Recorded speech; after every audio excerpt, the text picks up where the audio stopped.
Hey guys, how's it going? Welcome to the stream. Let's get into our deer over here. Oh god, the rhymes already. We're working on the Great Prince of the Forest, good old Bambi Daddy.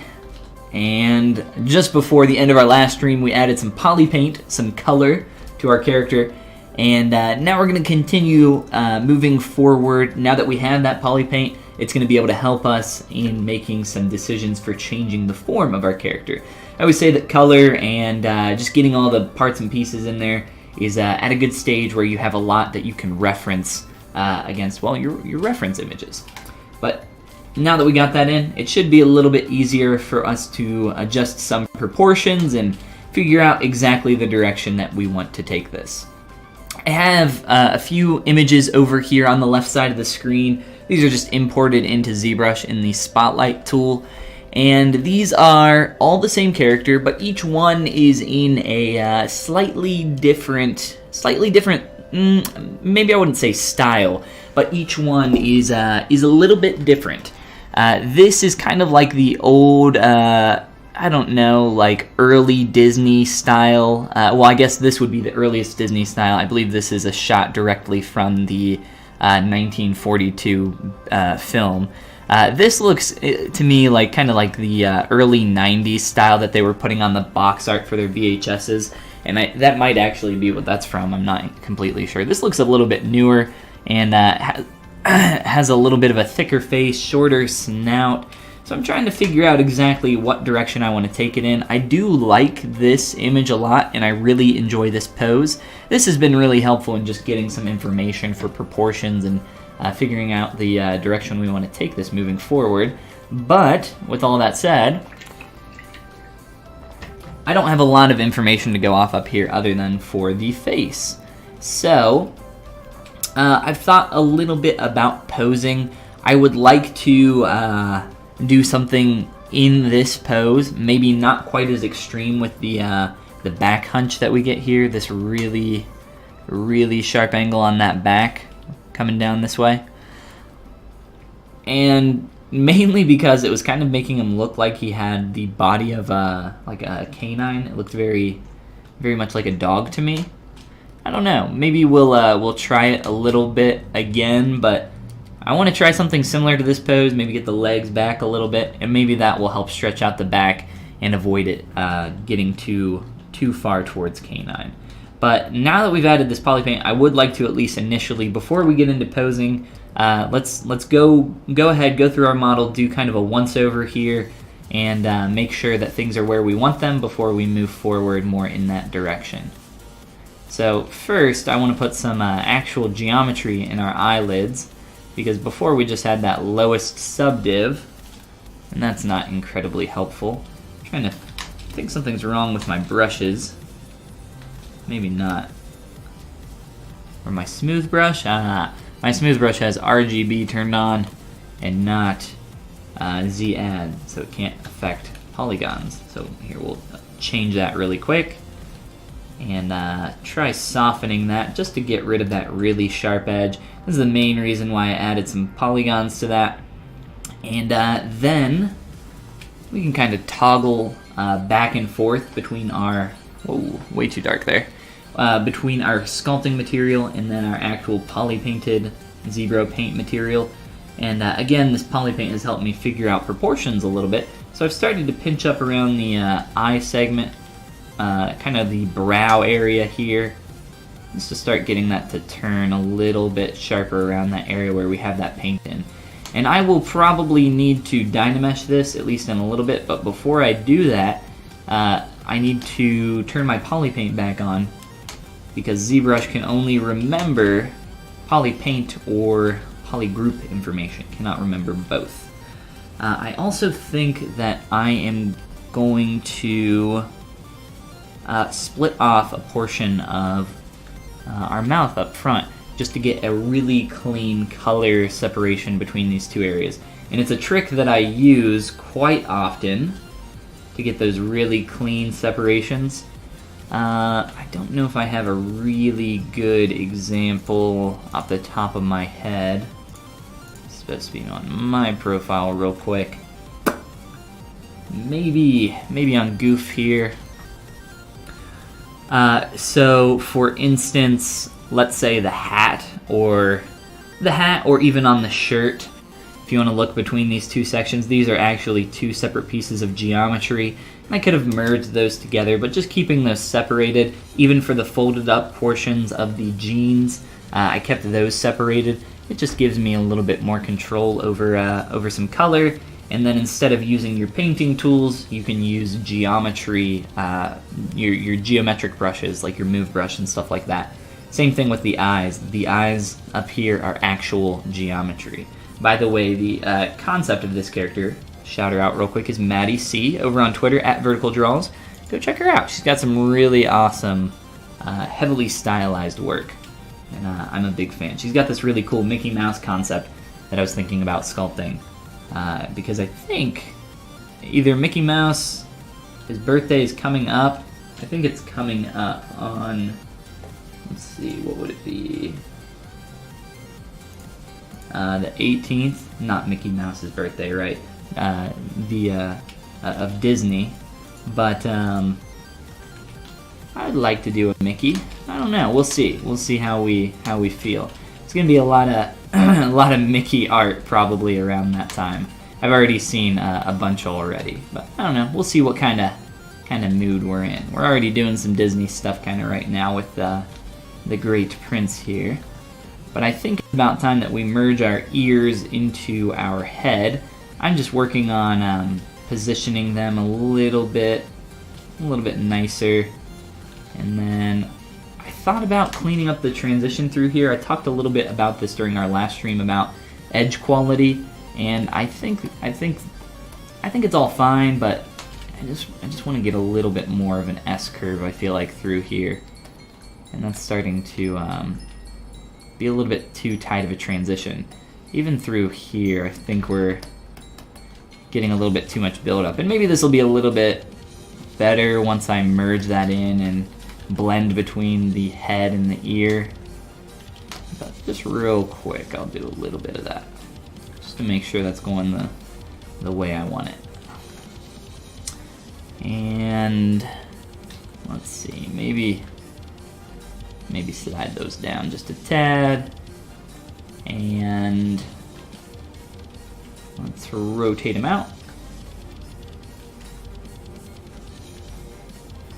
And once I merge those, again, we'll be able to work on this connective area. And instead of making that feel like it's just disappearing into the geometry, we'll be able to blend that out a little bit more.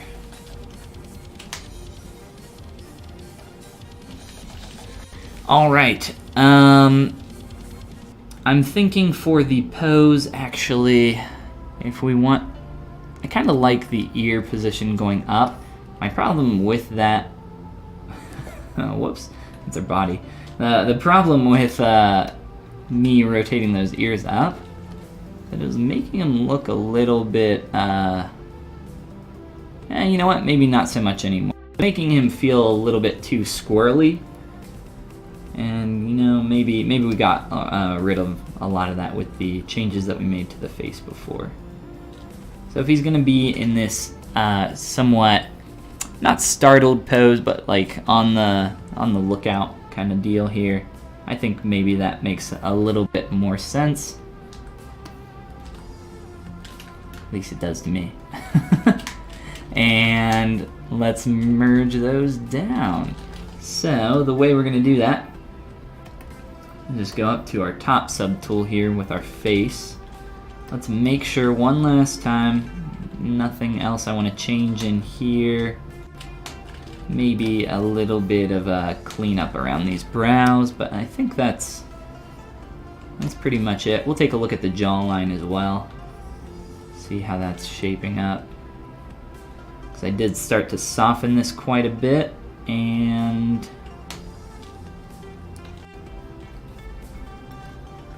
look from the back. And I have perspective on right now. If you're having trouble looking at stuff from your orthographics, just toggle off perspective and take a look. It can be very helpful. Make sure that you're also looking at your work from these really extreme views, like top to bottom and bottom up, just so you can get an idea of how your model's looking from all these different angles. So, I would at least like to try very quickly. It's getting a little bit more, just a wee bit more volume there. Just a wee bit. And then we will merge down. And remember, like I said, ZBrush can only remember one of two things when dynameshing: polygroup or polypaint. And I, in this case, would just like to keep my polypaint data. I don't really care about the polygroups here. So I'll just run a quick dynamesh at like 400 or so, and you'll see when I polyframe in, all the polygroups are now gone. So we got to transition our ear now, which shouldn't be too hard. It will require a remesh, but for the most part, I'm just coming through here with my trim dynamic, filling in some of these gaps with a little bit of a positive trim.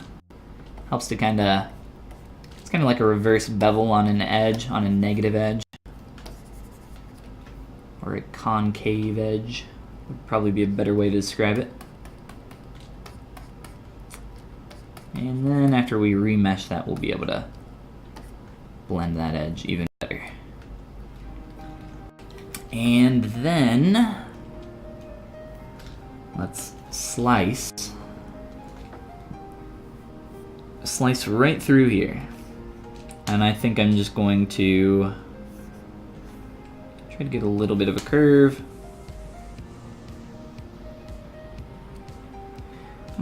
Might seem weird for me to slice off the muzzle, the front portion there. It'll make sense though, once we clean it up. That was the longest slice of my life. I was trying to calculate down here as well.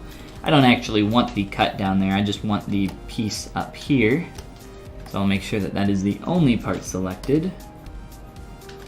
And split that off, sample my color, close holes. And there will be a little bit of correction there with the awkward poly paint. For the most part though, I think we're good. Make sure we're not getting too thin down here. And I will, of course, be merging these together eventually. Just want to make sure that we get a nice separation between these two. I like how I've squared off the mouth a little bit. Before it was feeling like it was narrowing a little bit too much and it felt like it was going towards rabbit or like I said, squirrel. We want more towards deer or cow. And they still have a little bit of that triangular shape, but this feels a little bit nicer to me. I like the shape language that we're getting there. What's going on, Gliffy? Welcome to the stream. How are you doing?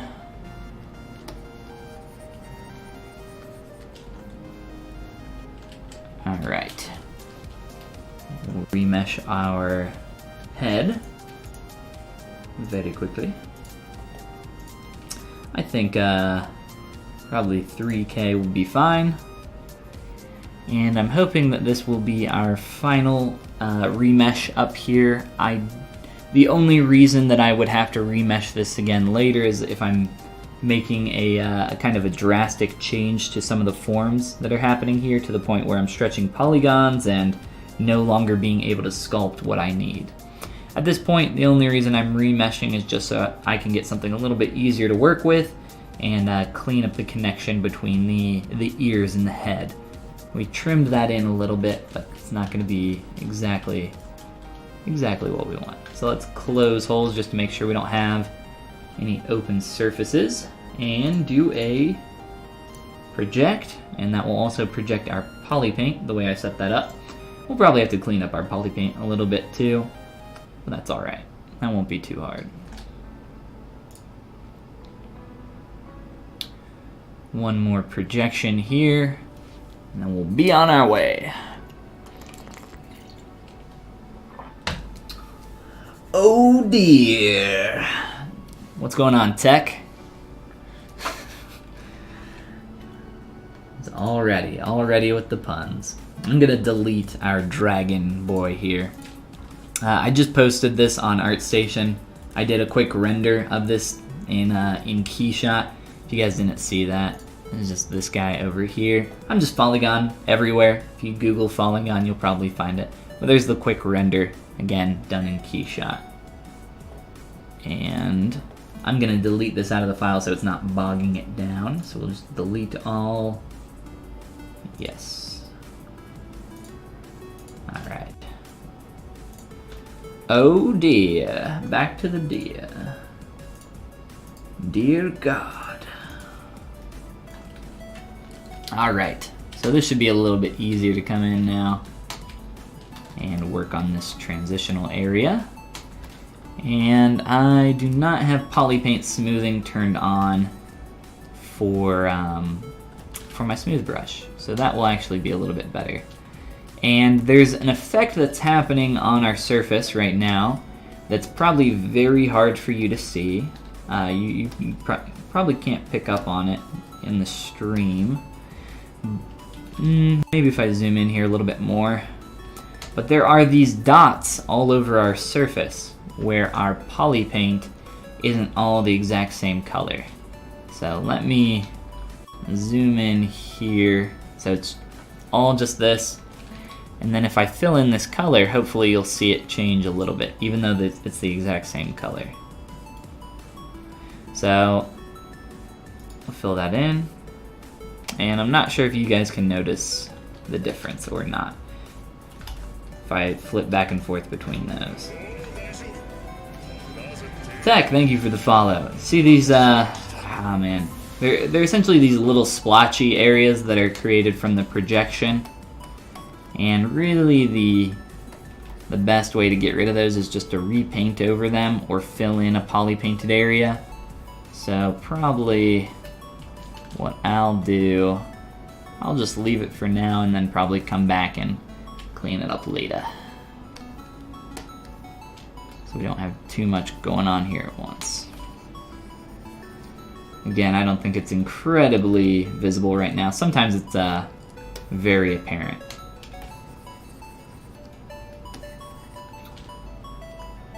Just came to see your dear friend Folly.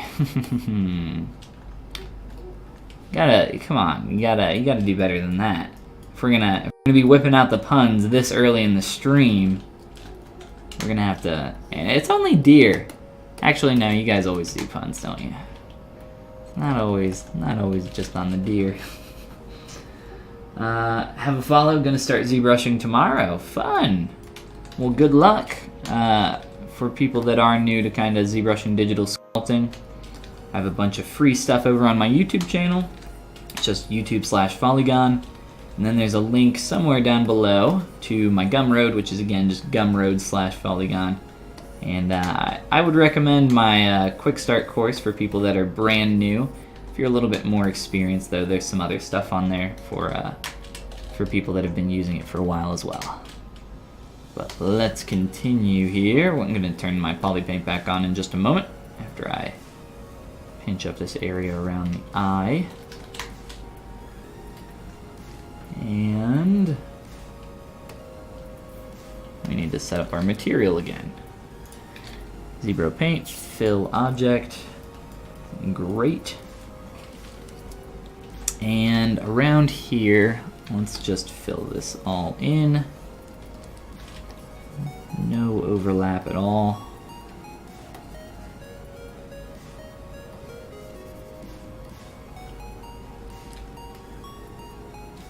You might be able to see, there's just some areas where these colors are, like I said, getting a little screwed up from the projection and just in general. Because poly paint is vertex assigned color, it means that the resolution of your paint is dependent on the resolution of your geometry. So I just did a quick subdiv so that I could get, because I don't really need a lot more resolution out of this in terms of the polygons, but just in terms of getting some of this paint to be a little bit more cleaned up, I think that'll help us out. And around our schnoz, again, I'll just fill that in. And how do I want to do this? I'll probably, a few ways. Let's do this. Let's try this. I'm gonna keep his mouth closed for the final. So I could probably use polygroups to my advantage here to get a, I just want to make sure this shape is the way I want it before I do this. I'm going to use the polygroups here to essentially get a nice crease through here, through this area. And I can probably just overlay that top edge a little bit more too. Do I want to give you feedback on your stuff? I absolutely can, but I just mentioned in our last stream that we're going to be doing a critique session next Saturday, or the next Saturday that we have enough stuff to actually critique. So if that sounds like something that you're interested in, I made a post over on my YouTube channel under community. Whoops, come back. Here, I'll just copy and paste this. And go back to my channel. YouTube's interface.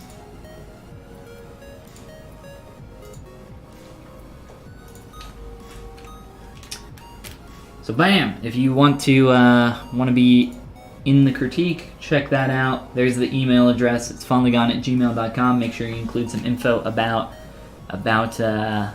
what you want critique on. Try to be specific. And the more the merrier. Once we have enough, like I said, we'll do a stream for some critiques. Probably on a weekend or something like that. Z-Hop makes some sort of deer pun. Nice. So we'll try to make those a live session. I don't know what day we'll do it on, but as always, all my content here on the channel, on the live streams, goes up on my YouTube channel afterwards. So if you miss something, it shouldn't be that big of a deal.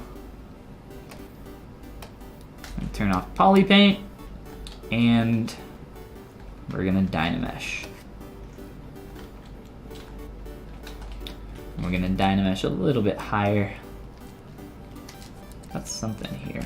My monitor, or my pen nib, is scratched up a little bit. Alright, and then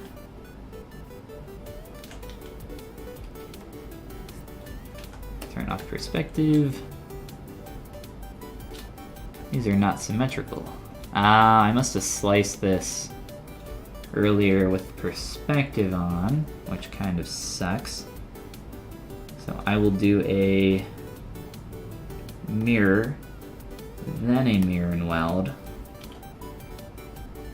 And it's not exactly flat. Like I said, that shouldn't be too big of a deal.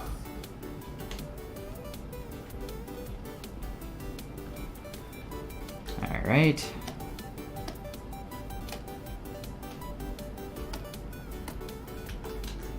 Delete. Auto groups, which will get rid of all floaters. Except for that one and some of that. Delete hidden. I'm doing this so that I can keep this specific group that we're looking at. These two groups. And also get rid of floaters, close holes, sure, perfect. And then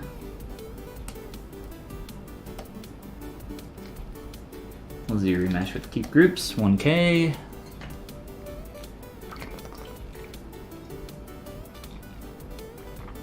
And I probably could have just separated this into two, and I might actually do that, depending on the results of that. But you can see that ZBrush has intentionally attempted to retain this edge through here, which is exactly what we want. So even on this low poly version, it's retaining that edge. That is awesome. Let's drop down even lower on the poly count. I have a feeling that it'll kind of screw up along this edge, so that's why I probably will redo this. We'll see. Okay. So let's do this.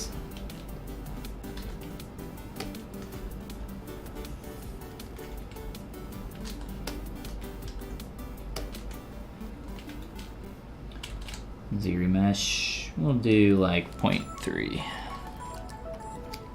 Try that. Let's see. Would like me to give a quick look? We'll see. We'll see. I tend not to have too much time to do a bunch of critiques, which is why I'm trying to do a large session. And I don't exactly know what you want when you say take a look.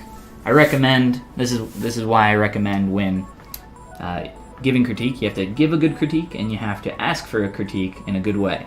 So there's a lot of information there, and I've talked about it many times here on stream, but try to be very specific with what you want with your critique. A bad example of asking for critique would just say, in general, what do you think about this stuff? A lot of the time, you're not going to get very useful information. So let's project now. We're still getting some screwed up edges around that back corner, which sucks. But we will make do with what we have. Because at this point, it really doesn't matter. Oh, I also forgot to include in my little message there, if you're including a critique, let me know. Let me know how harsh you want me to be. Do you want me to... Because a lot of the time when people are asking for critique, sometimes they're just asking for, you know, hey, they're kind of like testing the waters a little bit, like, hey, am I doing this okay? Like, what do you think it's good? A lot of the time the answer to that question is no. Unless you're, if you're just starting out, a lot of the time that answer is no, and you should kind of get in that mindset already. And I'm not saying that to be mean, but I'm saying it to, a lot of the time I think people that give critiques somewhat coddle people, and I'm not saying that, again, to be harsh or anything, but it's kind of true, and, 3D art's really freaking hard. So don't be upset if your stuff isn't great or if it's not where it wants to be. The only difference between someone who's just starting out and someone who's amazing at their craft is time. And everybody started in the same place. So if it's not where you want it to be right now, just give it some time. You'll get there. You'll get there. We all started in the exact same place, ground zero. That needs to be mirrored now. Look at that gap. So this is why I turn off perspective when I'm working orthographically for a lot of this stuff, because it ends up screwing up my mesh a lot. So now I said I probably won't ZRemesh unless something stupid happens, and here's something stupid that happens. So if I mirror this, you can see that it fixes that gap. So this wasn't perfectly symmetrical through here, just because of how I sliced it with perspective on, and it's always so annoying. But we'll fix it up real quick. Clean up some of these areas. And be on our merry way, yet again. And we will have to remesh that, unfortunately. I'm going to do some quick organization up through here on our eyes. Whoops. Face, antlers, yes. And currently we don't have groups. We're going to have groups in the next version of ZBrush. Right now we have what are called Just they're kind of like, they're not even folders. They're just start groups. You can make a start subtool, and they're supposed to be used with live booleans, so that you don't boolean specific stuff you don't want out. But you can also use them to like collapse groups and stuff. So it's kind of like a little bit of a workaround for creating some groups in ZBrush. So it's, you know, it's somewhat helpful, I guess. It's not exactly what we wanted, but next time ZBrush will get it. I'm very excited for these folders. They look fantastic. Let's see. Is slicing with perspective on bad? Yes. A lot of the time, slicing with perspective on is bad. And the reason for that is a little bit of what you saw, what was happening there in the face.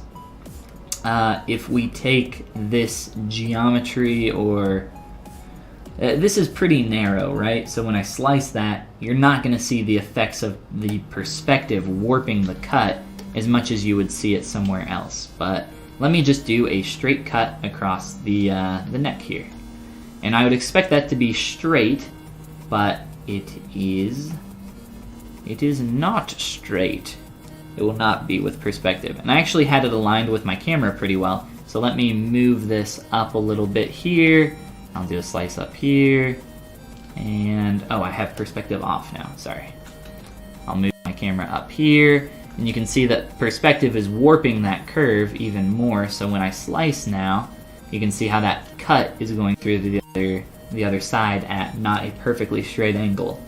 So typically when I'm slicing across the x-axis, what you'll have to do is take your geometry and then mirror and weld it after that. So to prevent that, just turn off perspective, lock your view to orthographic, and it should be a lot easier for you.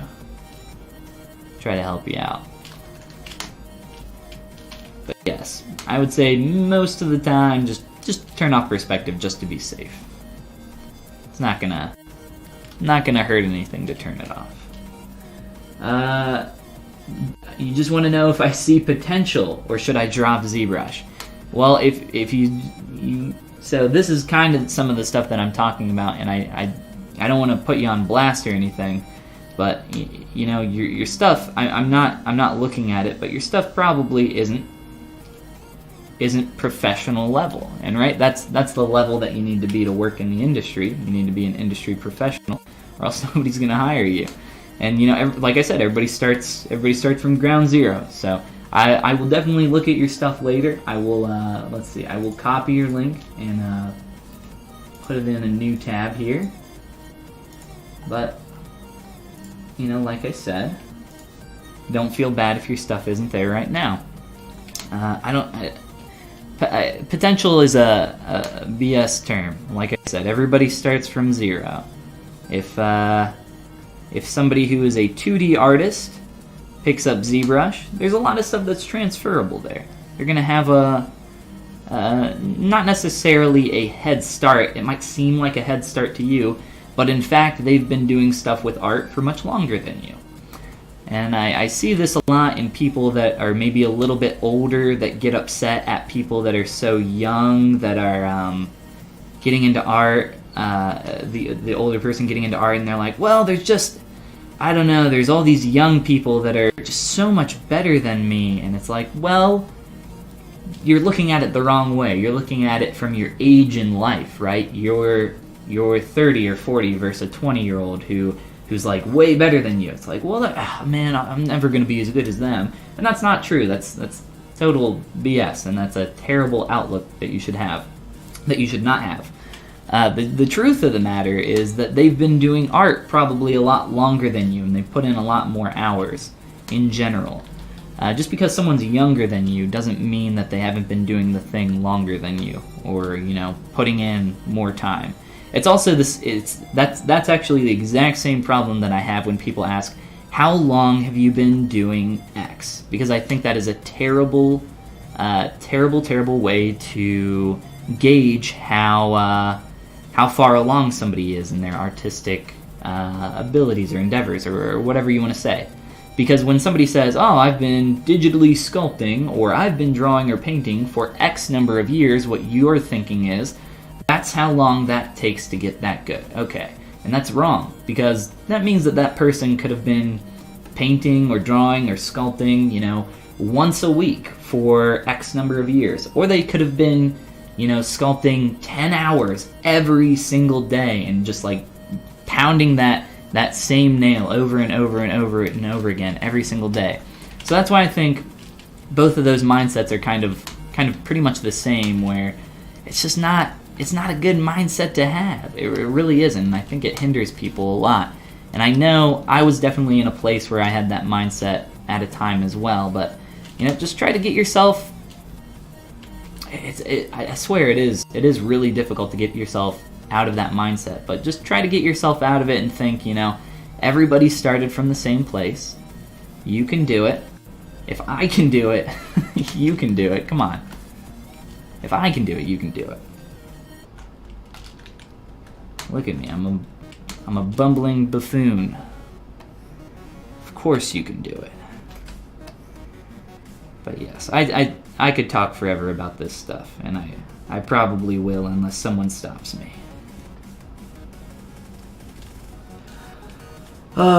Alodora, welcome to the stream. How are you doing?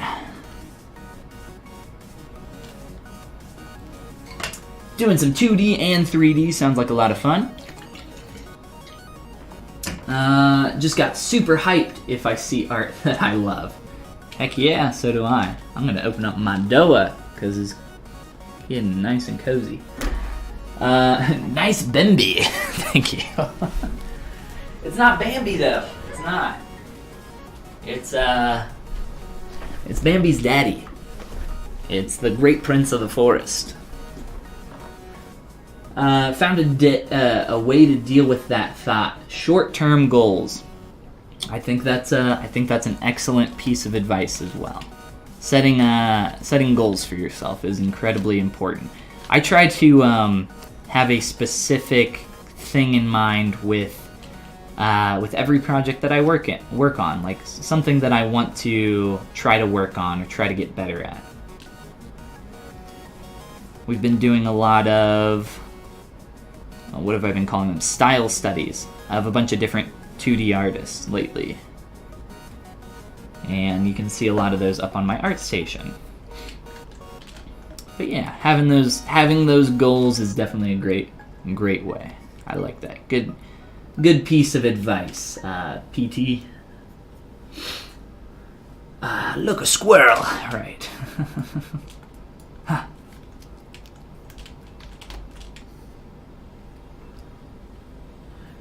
Bambo. Bambino. Yes. I've been calling him the Great Bambino, which, the Great Bambino, oh gosh, I'm gonna totally forget his name. Baseball home run legend, right?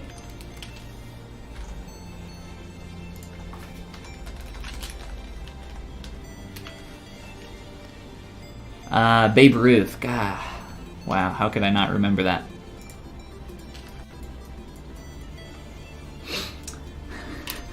Not Bambi. Yes, not Bambi. We should roast roast one of these legs. Go ham. Or go deer.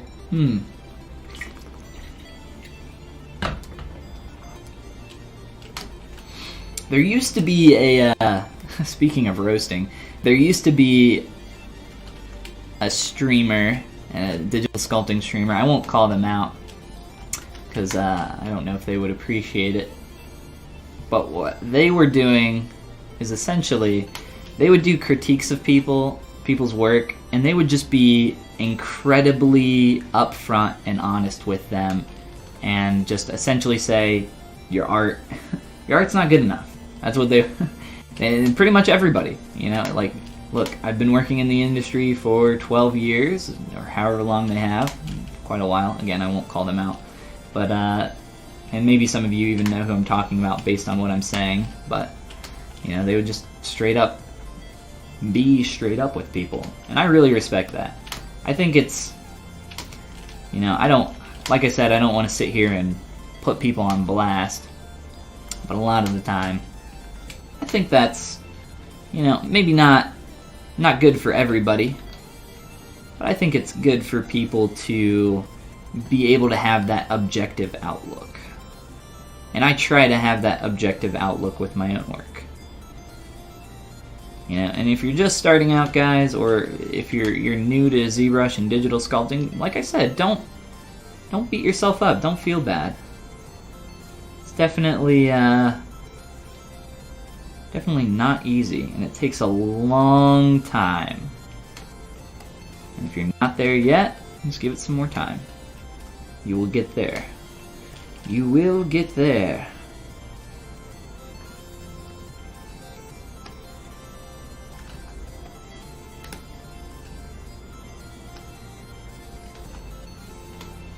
When will you get there? I don't know if anybody knows, but you will. You will get there. You're gonna have to wade through a lot of muck to get there, but it'll be worth it, probably, maybe, right? I don't know. I think it's worth the hard effort. Nothing. What is it? Nothing easily gained is worth having. Friday wisdom with Follygon.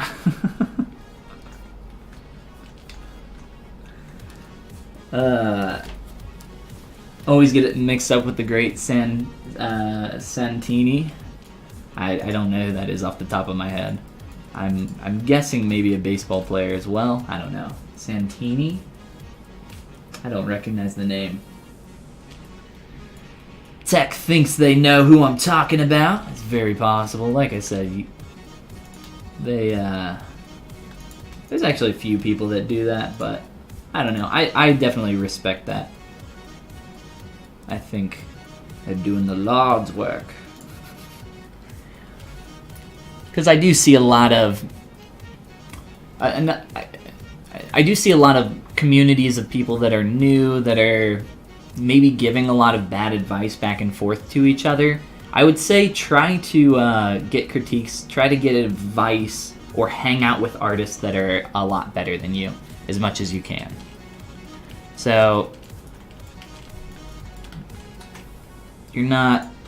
And that's not to say that people that are at your level or people that are, you know, not quite up to your level cannot critique your work and notice, you know, things that are incorrect or, you know, give a helpful critique.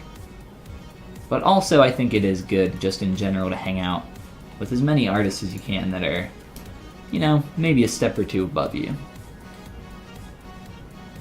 But again, now that we got some more people in here, I will shout out again that coming up, we're going to be doing a live stream critique. And if that is something that you're interested in, send your Z-tools, your ZBrush files, not ZPRs, not ZBrush projects, but Z-tools, to follygon@gmail.com. Include your Twitch username, so I know who you are. So we can grill you on stream. No, we're not going to do that. We'll be nice. We'll be nice, probably. We'll see. And include some information about your file and, you know, what you want help with, what you want to be critiqued specifically. Or just try in general to be as specific as you can. So that'll be coming up. I was thinking about doing it tomorrow, but I don't think we're going to be able to get enough files before tomorrow. So if we can, we will, but more than likely we'll end up doing it next Saturday. So you guys got a week or so to get those over to me. And if you don't have anything and you want to have something, get to work. Let's do it. The Inky, welcome to the stream. Once I get it finished and posed, if you would like to collaborate on a render in a full scene, I would love to work with you. Well, thank you. I appreciate that. Yeah, I don't typically upload my files anywhere, but I will definitely consider it. I'll check it out. Send me a whisper to a way that I can get a hold of you and check out some of your stuff. I would love to. Thank you, man. Can we get a roasted deer leg emoji? If I get enough subs, then I think I get a second emoji for subscribers, so it's very possible. Very possible. Seagull, Gotta go. Have fun. Nice work. Thank you. Appreciate it. Have a great rest of your day, man. Have a great weekend as well. Very creative. Keep up the great work or good work. Thank you. Thank you. Oh man, every time we get these dark usernames that I can't read. Leo, thank you. All right, so we have gone through and cleaned up a little bit more around the head and face, and you can see that I've, whoops, on through here. I have, oh man, that edge is a little bit thick. Where's my nose? I'm gonna say I have cut this off, split it off so that it's a separate subtool, just to get a little bit of a separation here. And I think what just needs to happen is a little bit of a softening through here onto this other side. And we will call that goose gold. A little bit of a weird thing going on with the pinch here. I'm gonna actually try just trimming this out really fast. Use my smooth alternate to get rid of that little pinch, and we should be good. There's a really sharp edge. That's a total mess. Turning of an edge plus an awkward quad stretch going on there, so there's actually two things happening causing that weird pinch. For the most part though, that's gone now, so that should be fine. And I'll turn our nose back on. And I really like some of the shapes that are happening in the nose up here. I really like how that's kind of wrapping around there, around that corner.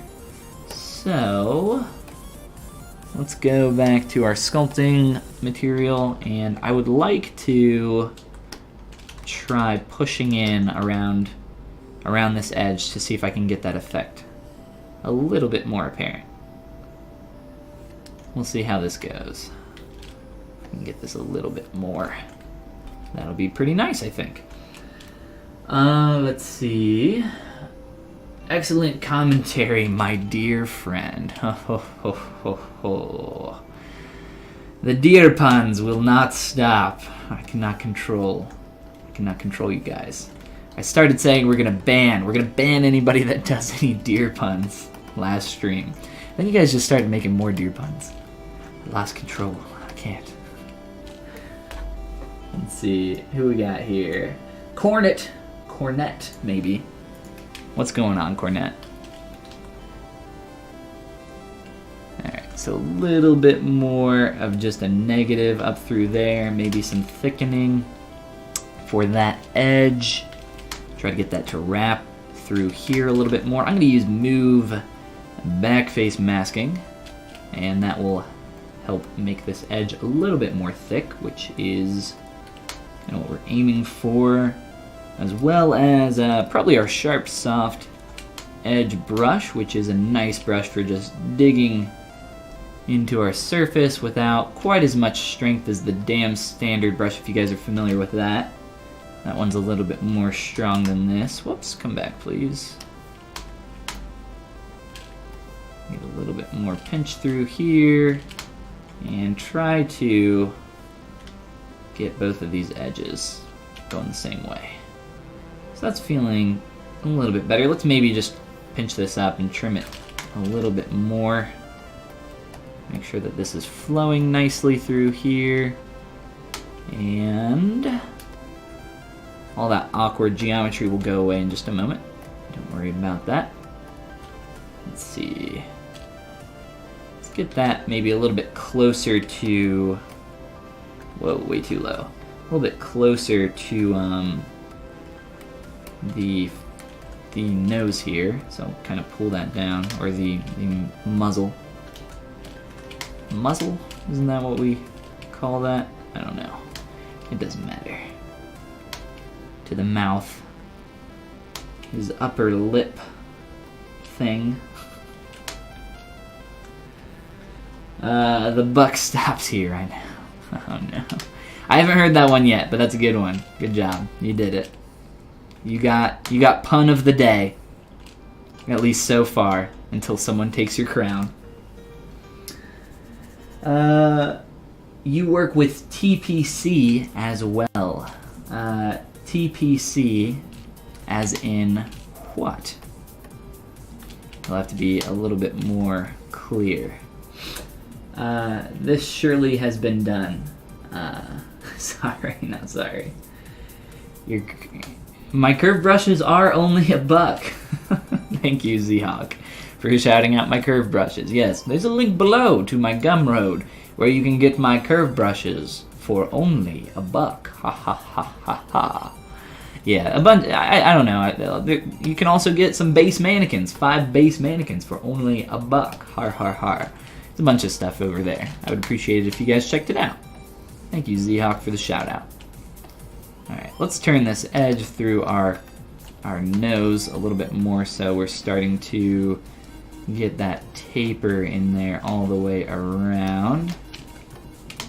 TCP makes me think of some internet protocol, TCP/IP or whatever, from back in my college days. Thankfully, I don't have to deal with that anymore. That stuff for networking was always a monstrosity. We had to, so there's this thing called subnetting a mask, or figuring out your IP mask. What's the terminology? I can't even remember the correct terminology. But there's a way you can do it manually. Is it subnet masking? Now I can't even remember. There's like ways that you can do it. There's like a calculator you can look up online, and there's no reason you would ever have to do this manually in your entire life. But our professor wanted us to be able to do it manually in like under 6 seconds for each IP address that he gave us and subnet mask. It was ridiculous. It was not fun. This was a long time ago, and I have not even thought about that in forever. Let's Z-remesh with keep groups on. That was just my minor, too. Muzzle tov, yes. That was a good one, too. Good job, guys. I'm very proud of all your awful puns. Next person that puns, but for real, the next person that makes a pun will get banned. This is a very serious offense. I need to make another polygroup around this edge.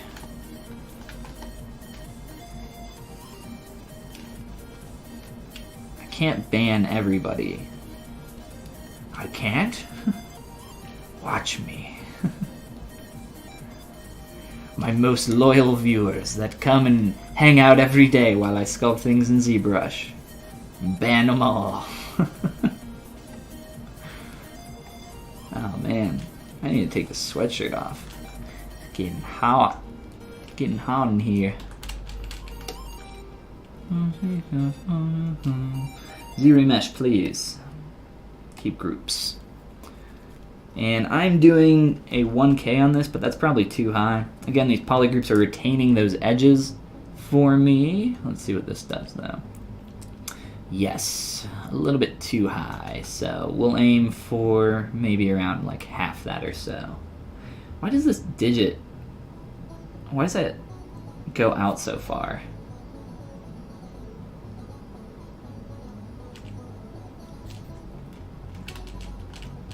Nobody, I always use like a 1/10, and that's about it. The tens place.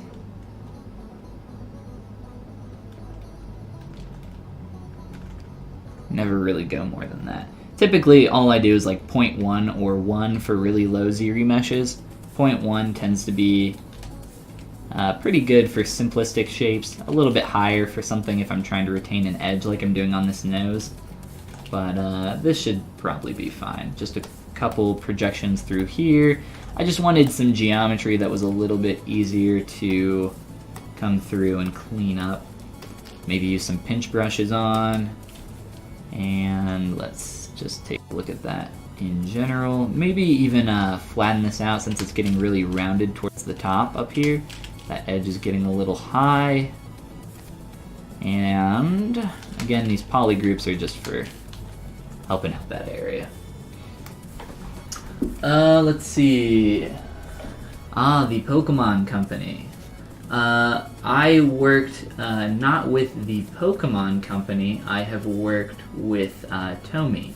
And I don't think that Tomy has the Pokemon license in the US anymore. I believe that Real Cool Toys has it now.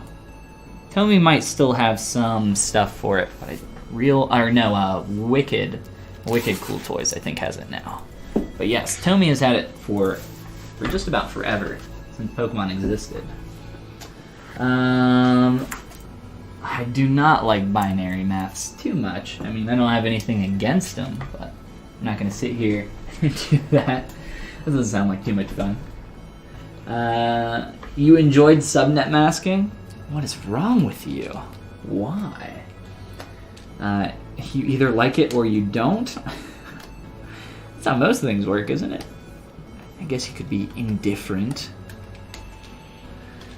It's good to understand how it works, but with subnet calculators, there isn't a reason to do it manually. Yes.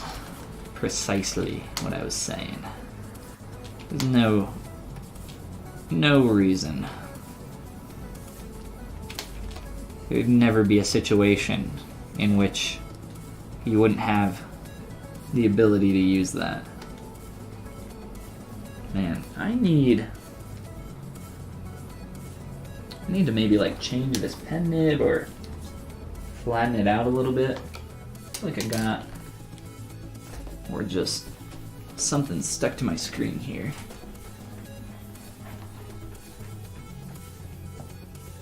Maybe just a little rough there. I don't know.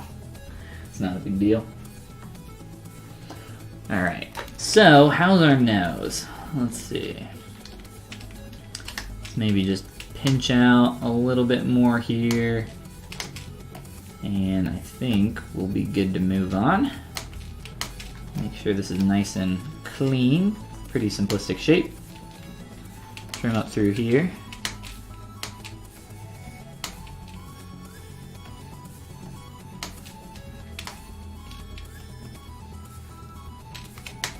And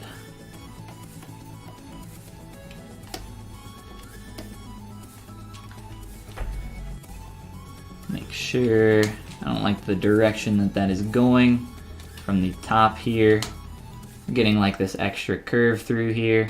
I'm exaggerating that with my mask so you guys can see what I'm talking about. I'm starting to pull that down and maybe even wrap that a little bit more around that curve.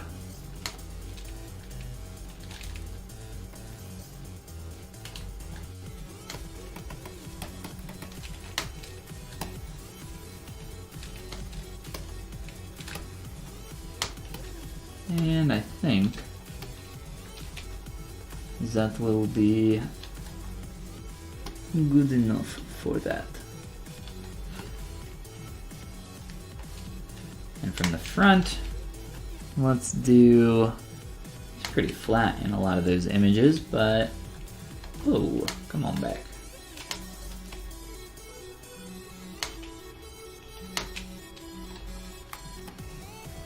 Make sure that that edge is clean.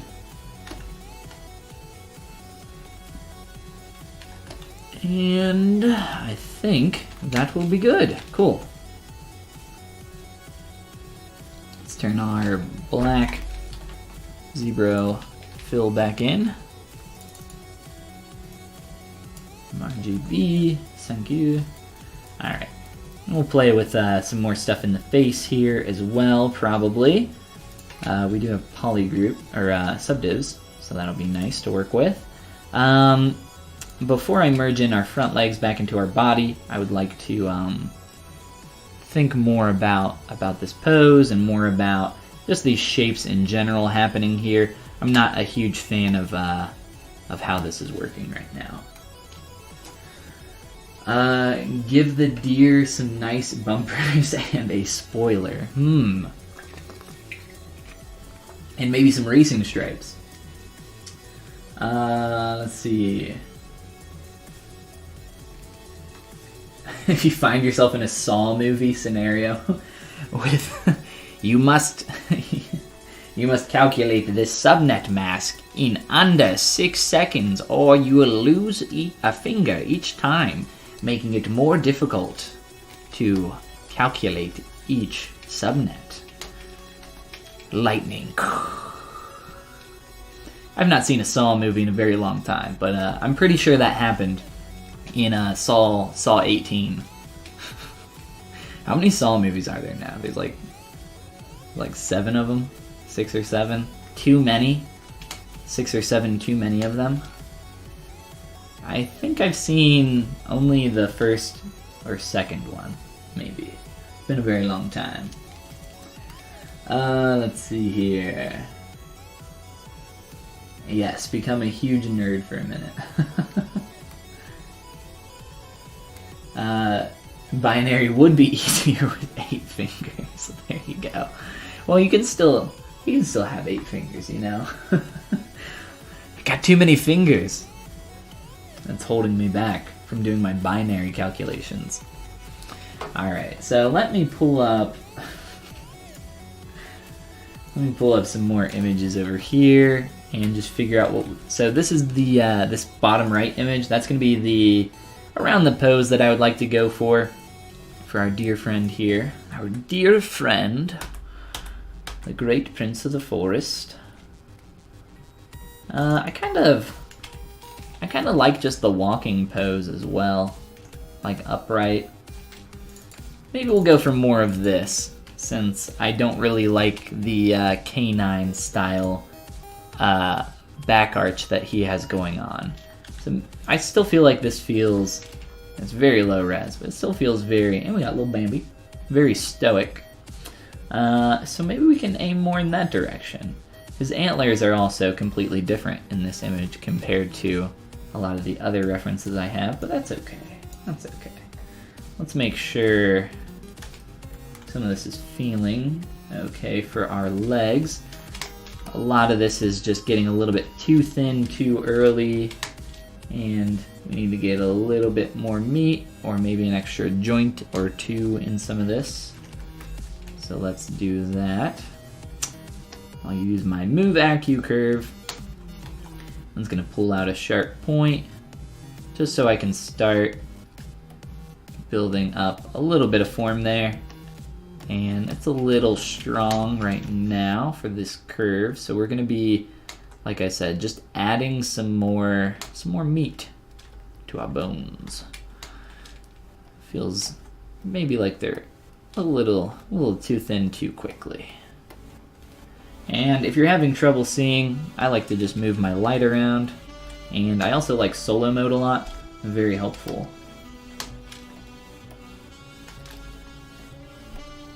Let's see. And I think once we blend that, that'll feel a little bit better, but still, make sure AQ curve is off there. Start working on that. I'm gonna probably have to re-poly paint some of this. I don't want this to be quite such a protrusion there. I want it to feel more convex on each side, a little bit more fleshy. Matthew, what's going on? Thank you for the raid. How are you doing, Matthew?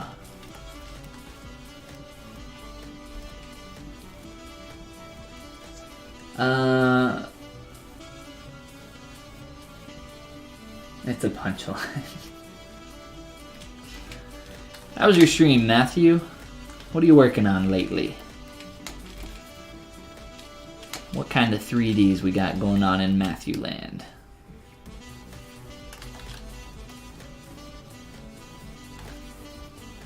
Make sure that RGB is not on for my smooth brush, because that would not be great.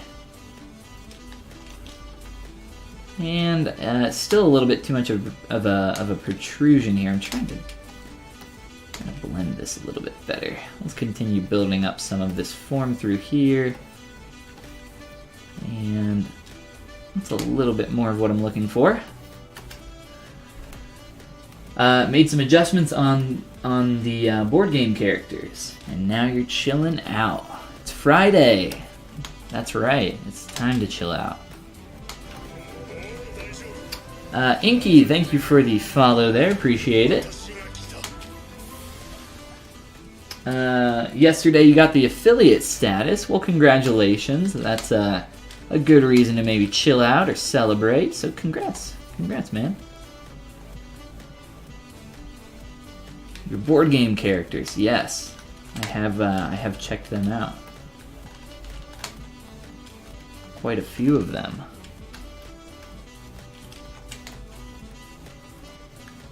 And I assume that you're going to make them into minis for your board game.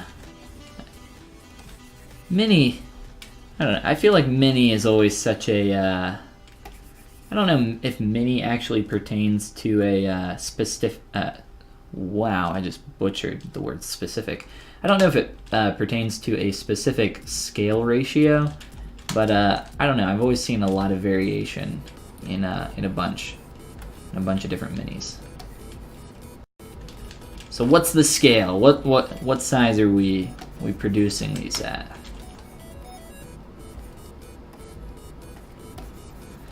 I'm always surprised by like these really tiny minis and how much you can actually get out of them.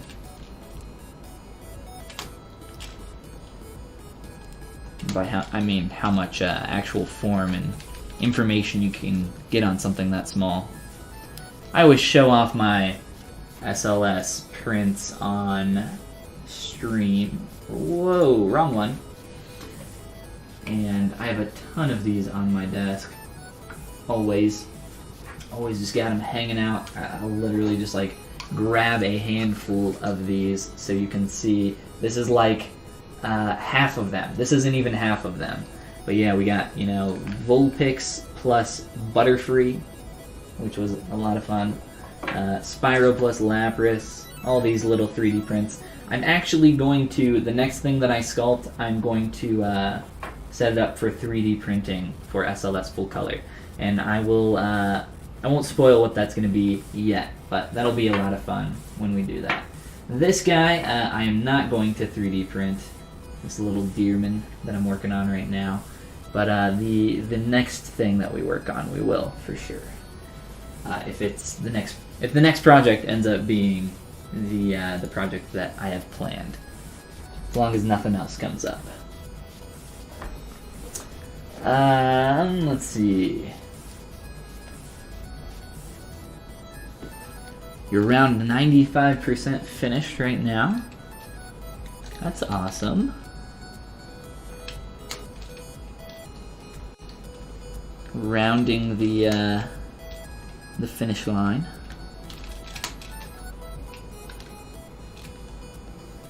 I'm not getting the, you know, I really hate this shape. And I hate the shape that's in all of the front legs represented on this character. This is maybe the closest I've found to something that I actually like. In actual deer, we were looking at this yesterday on stream.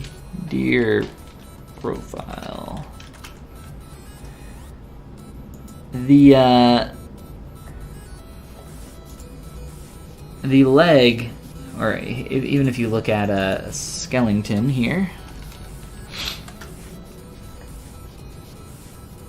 the shoulder there, getting that first joint flowing back is what we're looking for in that shape. But I don't see that in any of the 2D concepts. So I'm kind of straying a little bit further from maybe what we want there. I think I want to get a little bit more lower on these initial, these mid joints for the legs though. So around here, this feels very high to me. Also for a little bit more thickness here, I think I'm just going to try sliding this down. We'll play with it for a little while until we find something that we like, but let's at least start heading in that direction. So I think I'm starting to work on that transitionally. Whoa, that freaked out on us, didn't it? And I'm gonna take our deer over here and open image. Google Images changed their user interface and doesn't have the open image button anymore. I don't know why. Don't know why they got rid of that. I think there was some like legal thing. Seems weird though. Let me try it. Opening my chat back up.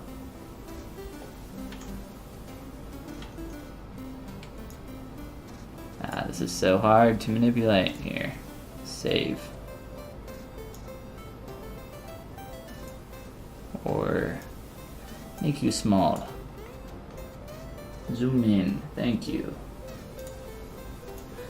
Let's see. Do you print them yourself, or do you paint them separately? Those are full-colored prints with SLS through Shapeways. I do not own an SLS printer. I do not have $95,000 to spend on that machine that they use. So no, I use Shapeways for those prints. There's a link down below to my 3D print shop where you can see all of those prints. And there's some renders and some other stuff in there. Bambi, what's going on, Seven Shades? The great Bambino, he's back. I'm just trying to get a little bit more. I feel like, let's see. I had an SLA printer on the way. I've worked a lot with FDM and SLA printers, but I do not currently own one. And I have set up a lot of prints for SLS printing as well, which is what all those are, like I said. I had an SLA printer that I got through Kickstarter, and they did not fulfill the order until a year later. They were like almost, they might have been over a year late in getting these printers out. It was a very long time, way overdue from what they had projected for their dates. I had asked for a refund after like a few months since a few months past the due date. I asked for a refund because I didn't think I was ever going to get it, and they said yes, we'll give you a refund once we start shipping. And they started shipping a few months ago, finally. And I asked them about the refund, and they've been ignoring me. So yeah, that's fun. That's a lot of fun. I just keep every like week or so, I send them a new email like, hey, what's up? So Kudo 3D, guys. If you guys are looking to buy a 3D printer, Kudo 3D. Big thumbs down fart noise for them. Thanks, guys. Thanks for my 3D printer and my refund. I appreciate it. Maybe we'll get that refund eventually. I don't know. It was like $550 that I'll probably never see again. I'm sure Kudo 3D printers are just fine, but it is very annoying that I backed them on Kickstarter. You know, I put my faith in them, and they didn't follow through. So that kind of sucks. It looks like they're starting to fulfill orders a little bit more. I know. I still get email updates, so I know that they're alive still. They just won't email me specifically. So that's good. That's just a great time. I won't poop on Kudo anymore. That's all I'll say. I want a little bit more. What do I want to do with this shape? What do I want to do with these legs? Let's see. Let's look at these back legs. And again, I'm going to be shifting this back.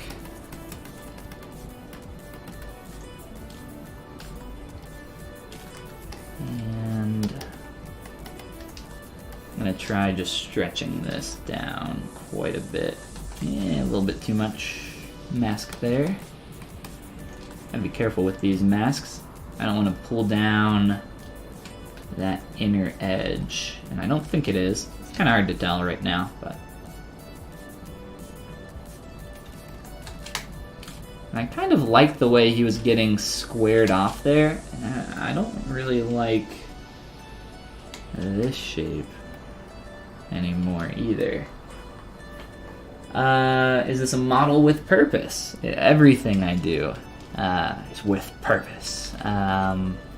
but maybe not for the purpose that you think. Yeah, we're just sculpting here on stream. I always say for your projects, if you're working on stuff that's just for yourself, just here on like what I do here on my stream a lot of the time. I obviously can't work on a lot of client projects here on stream. I don't think I've ever had a single person say, yeah, tell the whole world about what you're working on for us. That's never happened. I would love for the opportunity to have that. I'm sure people with like commissions and stuff would be fine with that. I don't really do a lot of straight up commissions though, so I don't have a lot of opportunity for that. But yeah, doing some stylized Great Bambino here, Disney style. We're aiming for something nice, appealing, clean, and we're getting close to the point where we're gonna pose this. We're not quite there yet. I am currently working on the legs, and then from there we'll probably jump into posing and start getting into some kind of asymmetry.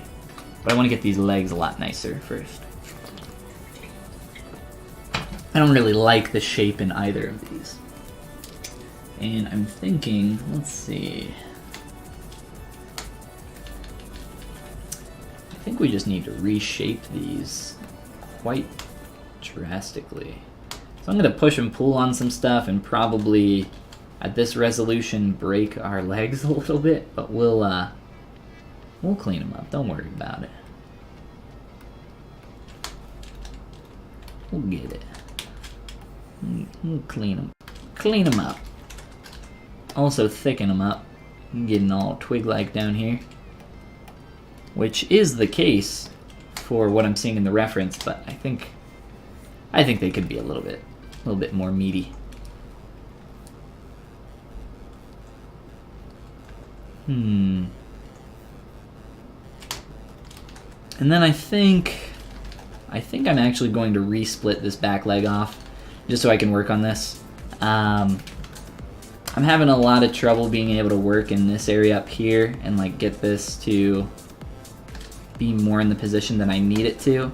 If I try to move this up, you can see that was a pretty drastic move just so you could see, but it's going to affect the geometry surrounding that. I could of course mask this, but then we're getting into a problem where we're starting to stretch our geometry around more and more and more. So let's just try doing a at least a quick mask. Maybe even resplitting this off. We'll see. I would prefer not to split it off for the case of just we have to merge it back down later. But at the same time, sometimes it's just easier. And I always say, don't get too attached to your work. Don't be afraid to break stuff so that you can fix it. Sometimes you gotta break stuff before you can fix it. Or break it a little bit more before you can fix it a lot. Alright, so there's our rough mask. Let's try using that. I'm gonna soften our mask a little bit here. And just try moving some points around here for this leg. Hopefully not, like I said, getting too pinched up through here. I don't want that to merge together between that area. I do want to get more of a straight through here. And then for the back of the leg, I'm not really using this too much anymore. I'm kind of looking at this real deer that we have off on my other monitor. We'll use that for a little bit. Move this geometry up and start affecting these forms a little bit more.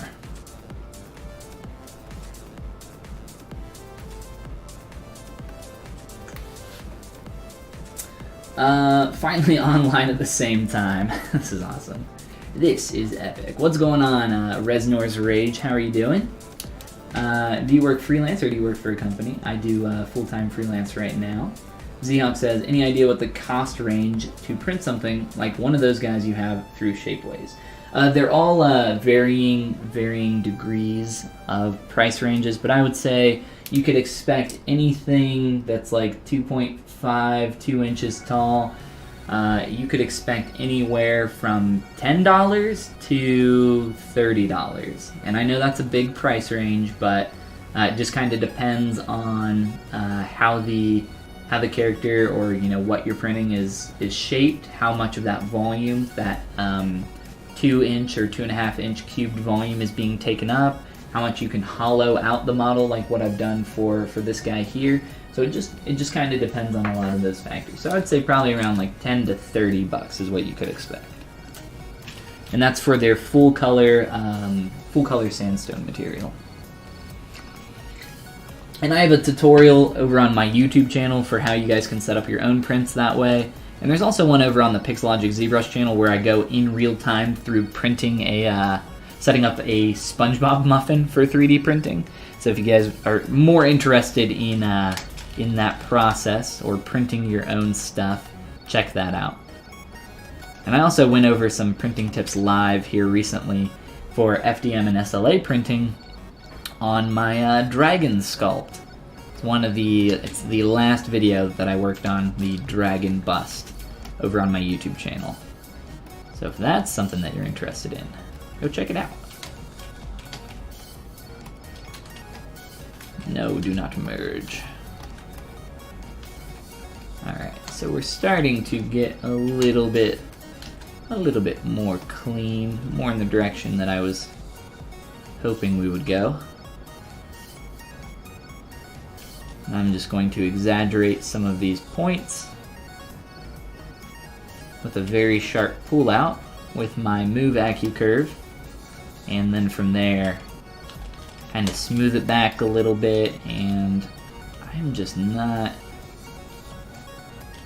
happy with where that edge starts turning here. I want that to feel more like it's here. I'll do this.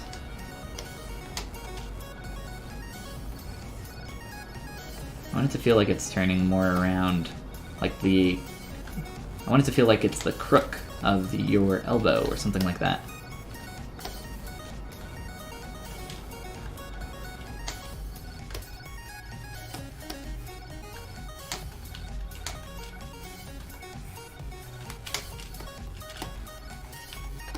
Alright, there we go. That's starting to turn more where I wanted it. I'm talking about this surface here on the left side of our silhouette.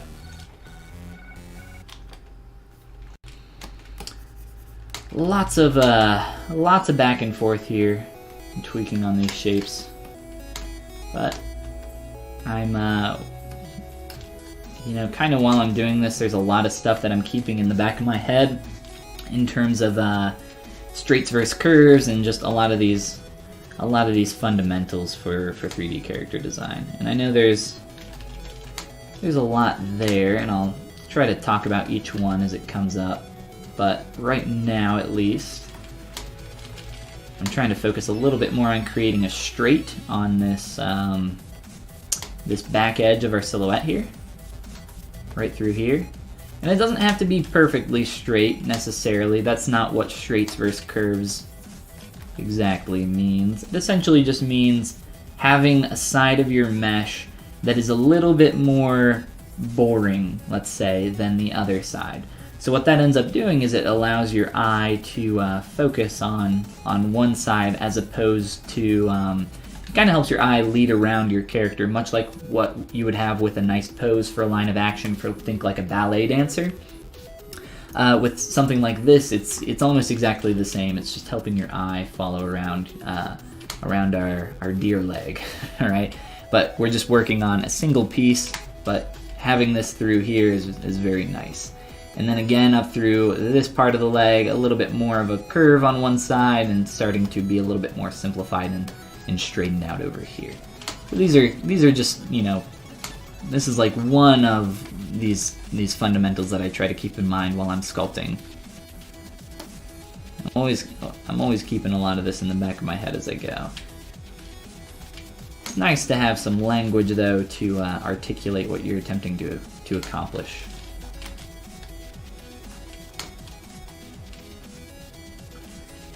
Let's get a little bit more volume down here.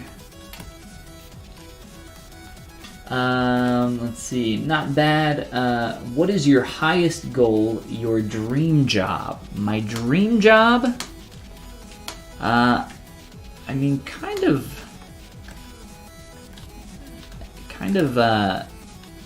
I guess what I'm doing right now, in a way.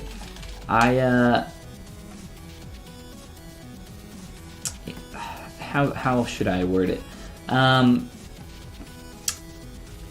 I enjoy having the ability. Freelance is really hard. Freelance is really, really, really hard.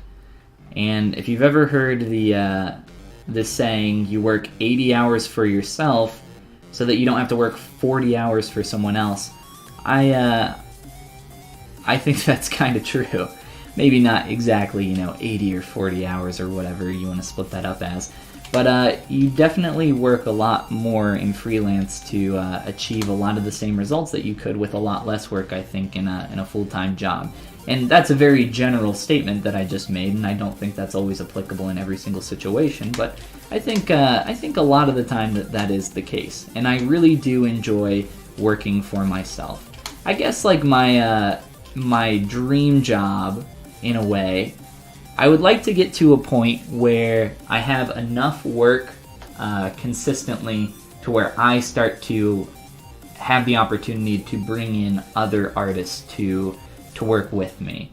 And almost in a way, I have a mentorship program over on my Gumroad, but almost in a way just having a situation where I can work with other artists and have people that are looking for work and help support a lot of those people, and just having a little bit of a network, or even maybe full-time employees to be able to work with would be very nice.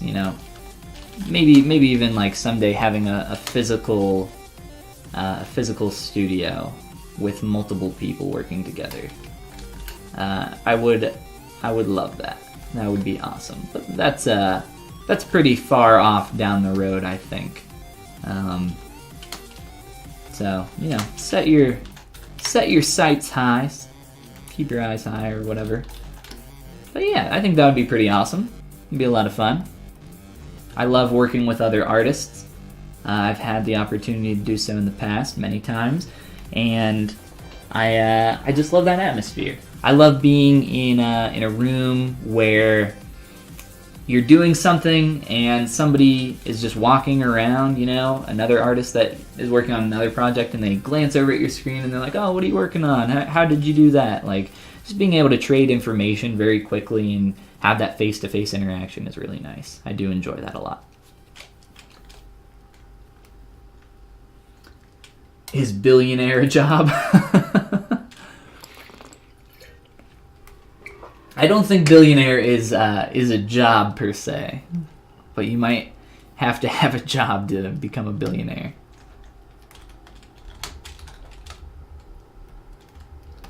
What would you do with $1 billion? Spend it all on lottery tickets so I can win more money. The worst investment you could make.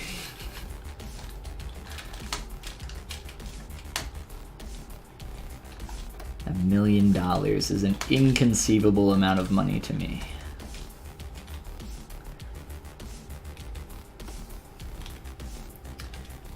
I think we're getting a little bit too much volume through here. I'm getting to the point where getting close to connect that to the body.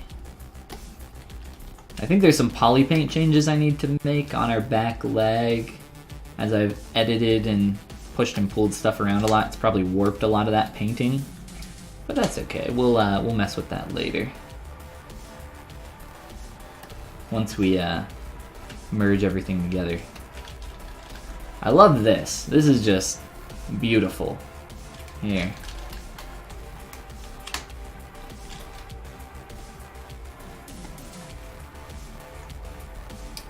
Done. Screenshot it. Send it off. We are good. Good to go. Beautiful. Alright, I want to square off our shoulders a little bit more.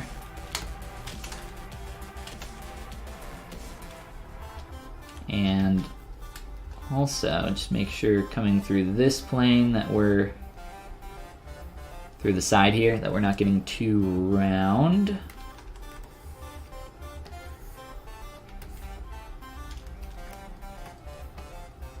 Might have to square some of that off.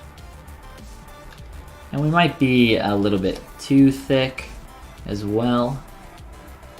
At least. Maybe not. I don't know. We'll play with that here in a minute. Let's see.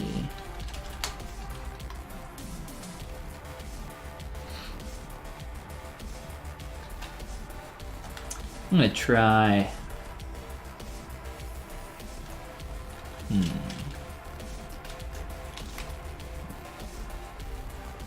Maybe not. I'm gonna try. Man, I can't really mess with the thickness of this all at once, can I? Not with those legs there. I'll have to make a little bit of a better mask. I'm just trying to pull up a little bit here.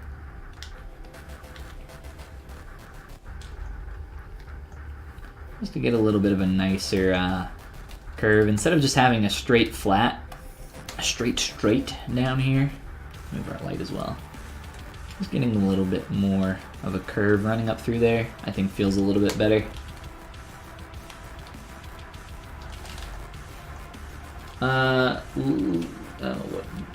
Let's see what I miss here. Prepay your sub to Follygon forever. That's what you would do with $1 billion. Wow, amazing. Well, I appreciate that you would share a little bit of your $1 billion with me.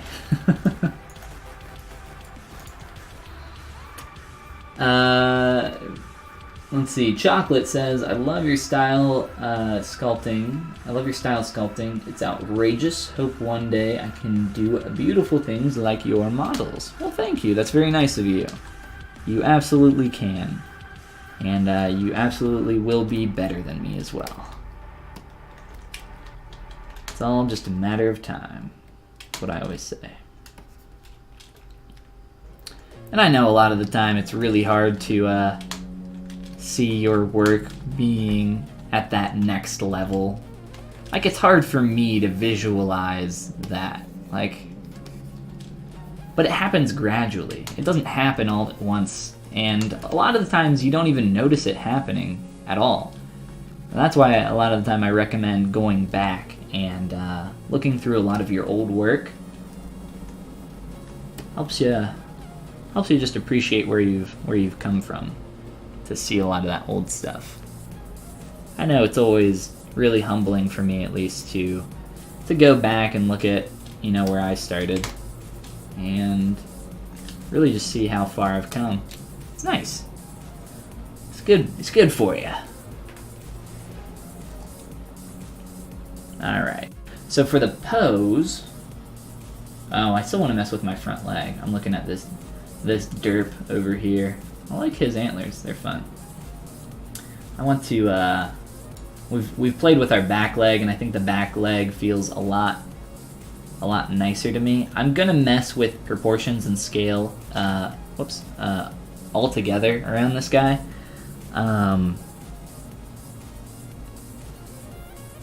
Thinking about maybe making him longer or shorter or more thin, or make his head smaller, all that kind of stuff. We'll do that in a minute, but the front legs are next, and then I'll show you guys the pose that we're looking at. A little bit of S curve from chest to stomach never hurts, right? Get those sexy deer curves.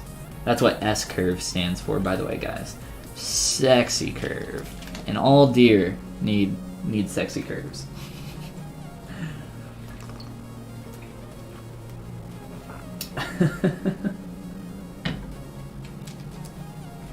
Alright, so let's start. I want to get maybe a sharper turn up towards the top up here. Pull in a little bit around our first joint, and also maybe raise that up a little bit. I'll be using our pinch. Let me see here. image go? Oh crap, lost my image. 1 second. Wow, there we go. Alright, so using the same technique that I used before with just kind of forcing this surface to turn. Pinch in through here. And I actually like the convex curves that we're getting there, so maybe we'll do that a little bit more. Again, it's messing up our painting, but that's not a big deal. And then I want to shift this segment up a bit. Just a bit. Ooh. Beautiful.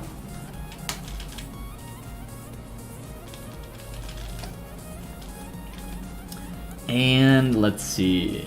In terms of additional volume coming through here, I definitely want to thicken up the leg.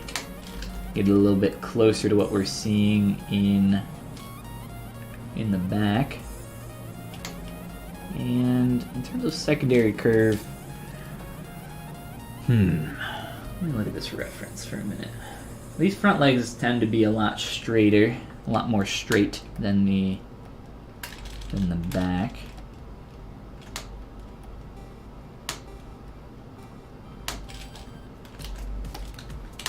Let's try this out.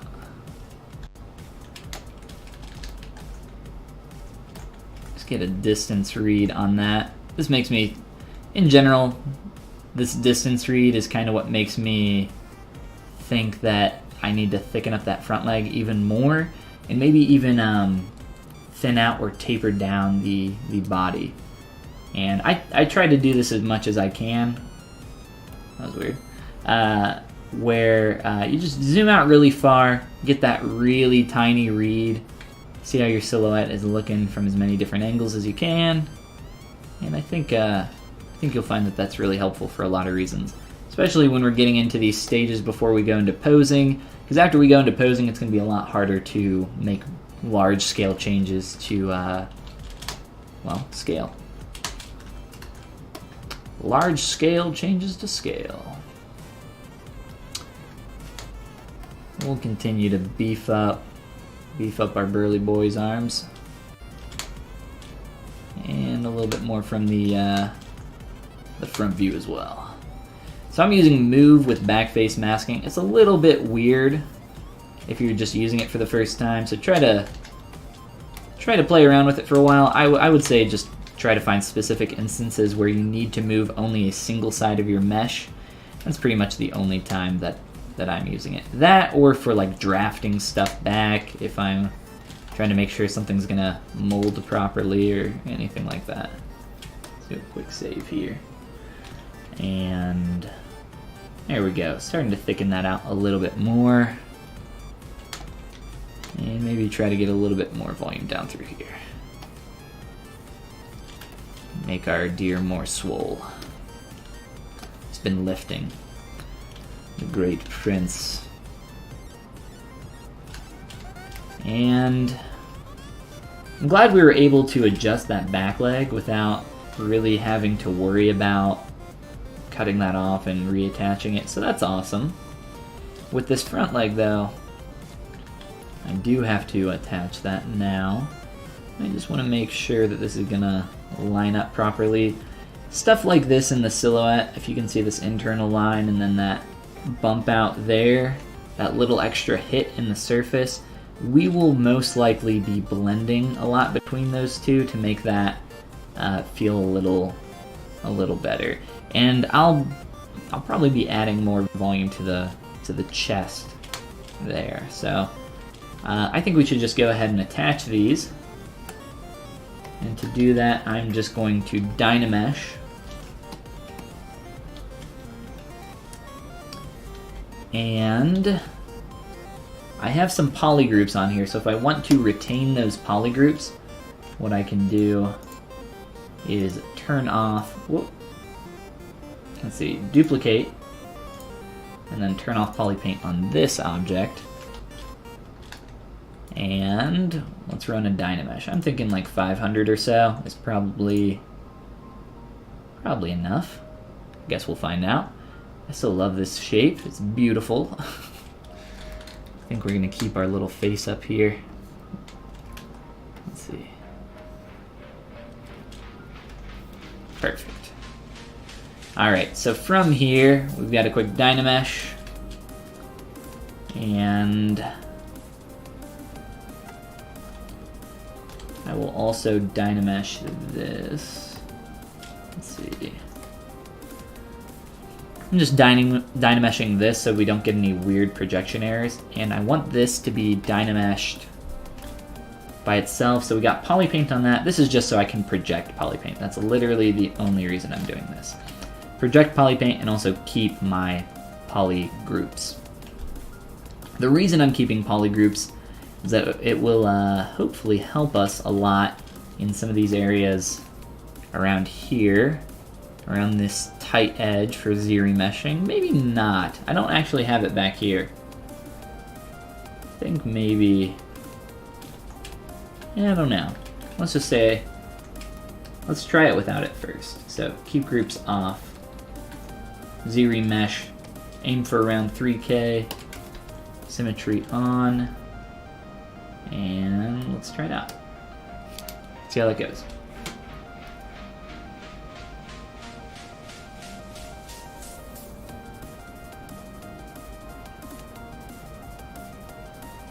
Looks like we got Bill. Bill already sent in a Z tool maybe for this Saturday. Or not this Saturday, but probably next Saturday.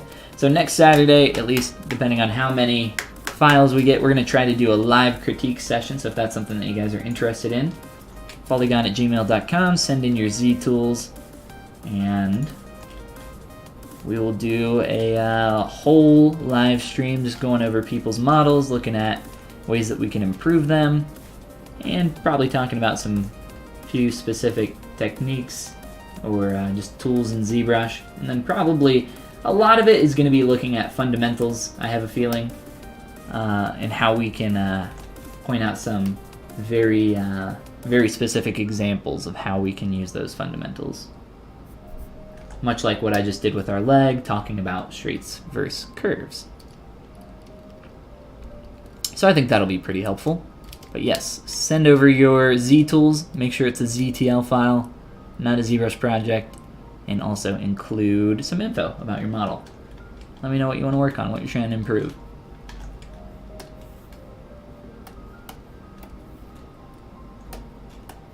Alright, so there we go. We got a new mesh with our arms combined, and we have subdivision levels. So we have Dynameshed those together and projected our information to get that back up to where we want it. So awesome. Let's just go ahead and work on blending these two surfaces. So remember, like I said, we're getting a little bit of a awkward hit, extra hit in our silhouette. So we're gonna want to blend that out a little bit more. And it might seem really minor to you, but really this stuff really does add up pretty quickly, and it's what makes your characters look so clean, is getting those nice silhouettes from every single possible angle. We are 3D artists, you know, we don't have to, or we do have to make it good from every angle. We're not those dirty 2D cheaters. I'm kidding. But there is definitely a lot more work here in terms of silhouette from lots of different views. A little bit of a star up there, that should be okay though. Shouldn't cause much of a problem.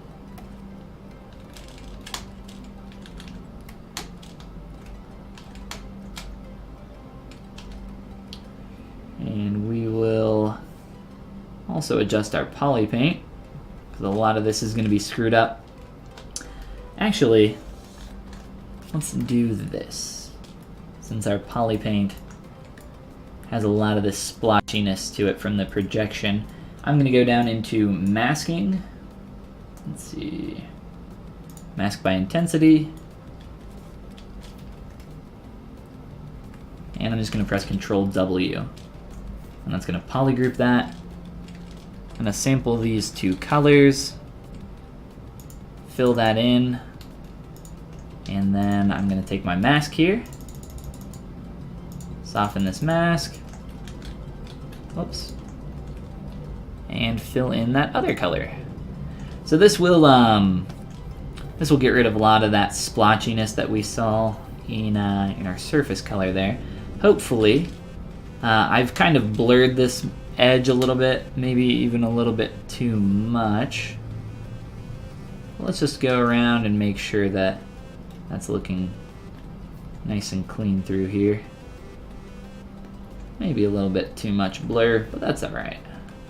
I think I'm fine with that. I don't see too many weird errors. Maybe down here on this back leg, it's coming forward a little bit too much. Pretty easy to fix though. Anna Kettle, thank you for the follow. How is your Friday going? Alright. So that was a quick version of that on the body. We're gonna do the same thing. Ooh, you know what? We got this like secondary. How am I gonna do this one? Can't really do a quick mask, I guess. Let's try mask by intensity again. Set that as a poly group. We'll try this. And let's just do a quick selection.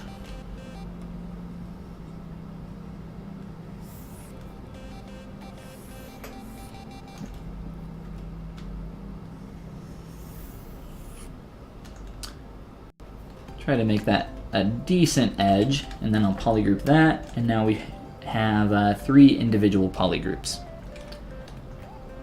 So to do this, I'm going to sample this darker color and then just fill all of that in. And then again, just select our polygroup, control clicking on that, soften that a little bit by control clicking, sample our lighter color down here, fill that in.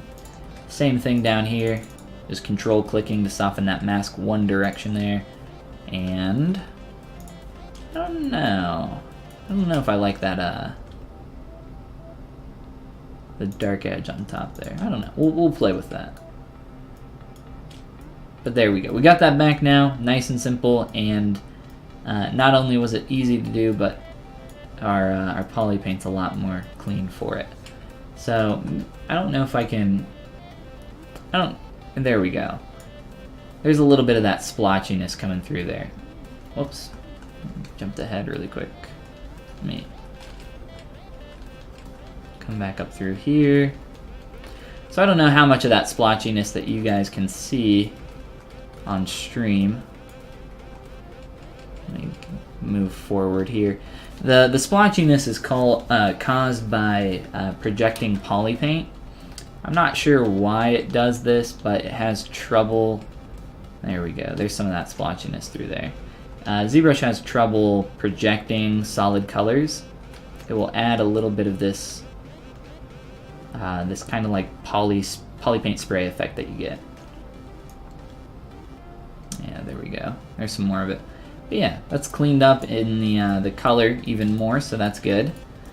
And the spray effect that I'm talking about, you can change your stroke to color spray, and even though you're using a specific color, it will have a little bit more variation in there. So if you use a smaller brush, you can see that. So this is actually a little, it seems a little weird, but it's more it's more effective. If you set on like an Alpha 07, and then it works a little bit like what you would expect for using like a spray gun or something. And you can start building up layers of colors. And this is an effect or a technique that people use a lot on painting skin to help get some skin tones, or help to get some of those underlying layers of like reds and blues. But I am going to go back to what we had before, so I'm not going to need that for this character. But let's take a look now at proportions. That's going to be our next big move here. So let me open up this image here. I think this is pose-wise and proportionally what we're going to be aiming for. So one trick that we can do with ZBrush that's kind of nice is there's this see-through mode that we can use and line up some images. Another thing that you can do that I prefer using is just the spotlight tool in ZBrush. So let's maybe try importing that image. And it is a very, very low res image. And there's probably going to be a lot of proportional changes that are issues that are different.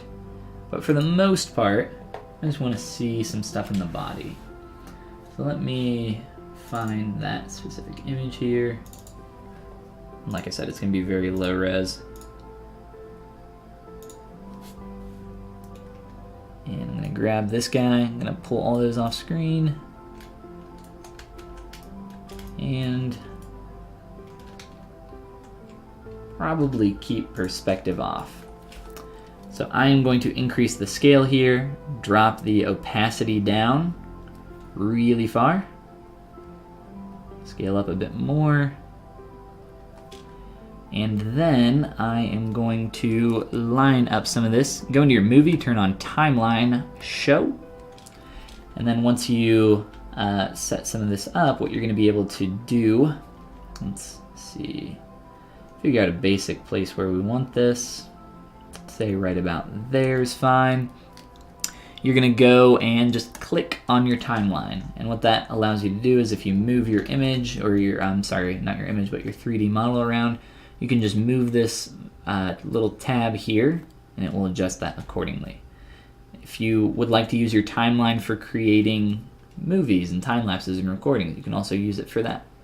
So there's some interesting stuff that you can do up here, but I'm just going to use the most basic function, which is just a singular point to get back to this space. So the next step is going to be to go into Transpose Master. So we're just going to go T-Pose Mesh, and we're going to start adjusting some proportions, mainly in the body. Make sure X symmetry is on. This is symmetrical. Go up here, and yeah, let's just start masking some stuff off and playing around with mostly scale, I think. I think the head was a little bit too big, or the body was too small, either or, you know, pretty much the same thing.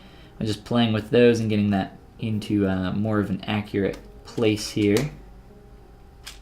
And I do really like how much that little neck floof comes out there compared to where his head is. If I can get that to come out a little further, I think that would be cool. Large move brush.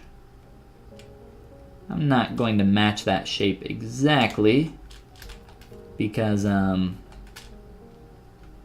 mean, our head's not exactly lined up.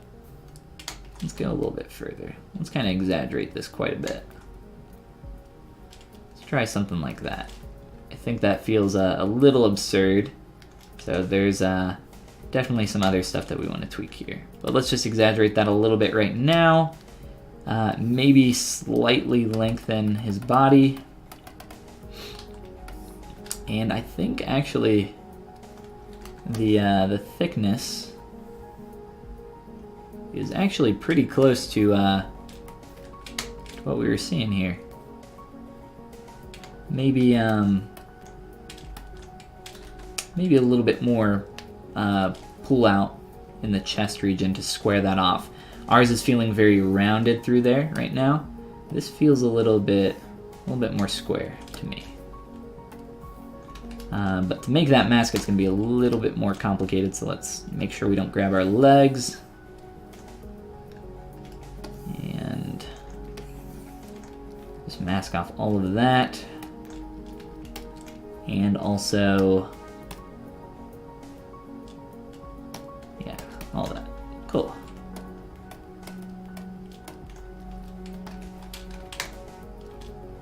So overlaying images like this can be extremely helpful, but when you're working off of something that only has a singular view, be careful that, you know, you're working off of a singular two-dimensional image, and a lot of the time kind of what's happening here is that we're pushing stuff in 3D that might look a little bit better from the silhouette, right?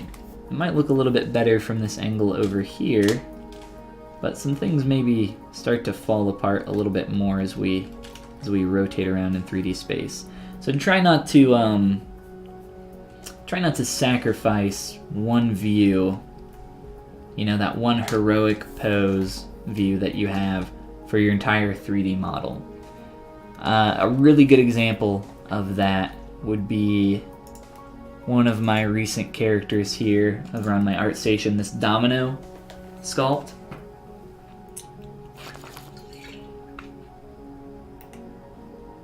Let me find the 2D image here. This image is pushed to hell and back. The legs are different shapes, the arms are different shapes, the body is warped like crazy. I mean, there's a lot of stuff going on here. It looks awesome. I love this concept, don't get me wrong, but there's a lot of stuff that's just pushed really far. Definitely go follow ddino, by the way, if you guys don't already, over on ArtStation. So there's definitely some sacrifices that I had to make that front pose work, but also make a lot of these other angles work as well. Because we are 3D artists, right? We can't, you know, unless, I guess, if you're making something in 3D that is only going to be seen from a single view, like a single render that you're making, maybe in that case, you could make an argument for that. And I think that would be fine. But in something like this, you know, we don't want to sacrifice too much. Let's see. Is this for a client? No, this is not for a client. As I've mentioned before, most clients aren't too happy with you working on stuff live on the internet. So we've pulled that out a little bit more. I do think that's exaggerated a lot more than what I like, but let's see. Let's continue to do some more tweaking here. Maybe scale up our antlers.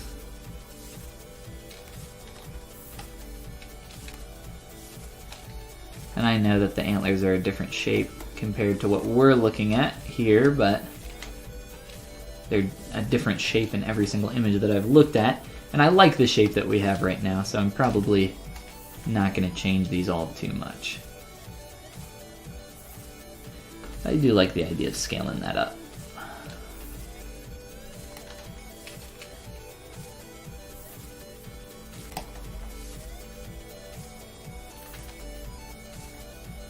These are more like, I don't know, kind of like caribou, or some of the shapes in here. Like I said, in a lot of these, they're quite different. And then for the actual pose, let's head back to T-pose mesh. We'll do that in actually just a moment. Let's make some more tweaks here. Again, I feel like this got so exaggerated. Which isn't, you know, always a bad thing, but in this case, I think it got pushed too far. I am definitely liking a little bit more of that square out down here towards the front of the chest, and just getting those legs feeling like they're thrusting back a little bit more. That feels a little bit more accurate to me. Move this over here.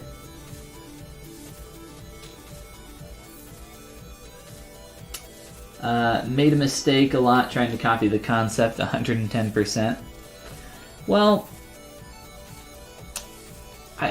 this is a very particular case where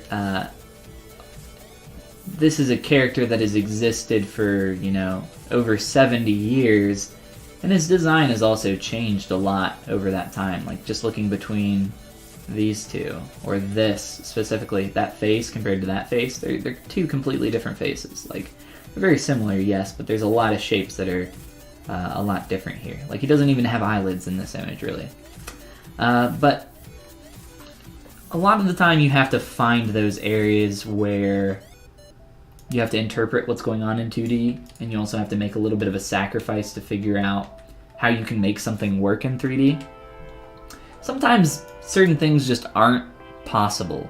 Sometimes stuff gets really broken in 2D.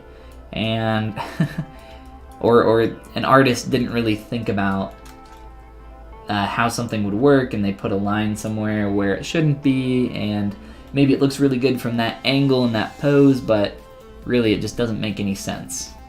That definitely happens a lot as well. Proportionally though, I think that's feeling a lot better. Let's load in, what's that last one? Right, so there's our old version, and there's our new version. So that's feeling a lot nicer to me, proportionally. And with all the other changes we've made to our legs and head and everything else here. One step at a time, right? No reason to rush. Unless you do have a reason to rush. Alright, so let's save this out, just so I have this. It's a separate file. I don't know why this happens, but there's this little bug that happens with polygroups where you'll make a polygroup selection, and then at some point your polygroup will get screwed up to only be that low-res version. Yeah, it's doing it down here. I don't know if it happens during, like,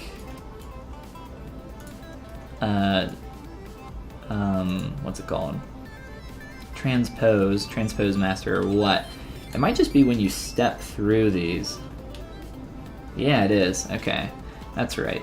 So, if I make this a polygroup selection, you know, we got this slightly clean line through here, but if I step down through my subdivs, you can see that this is the lowest subdivision level I have of these polygons, and then I step back up through my subdivision levels.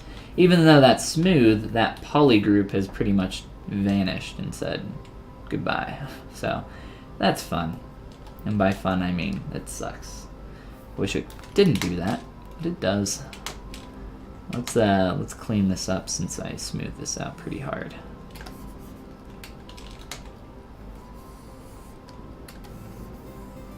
And I think I'm just gonna soften this edge turn.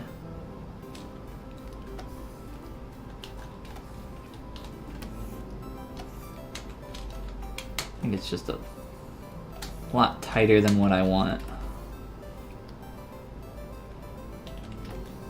I think a lot of these hard edges can go away as we start to blend that more.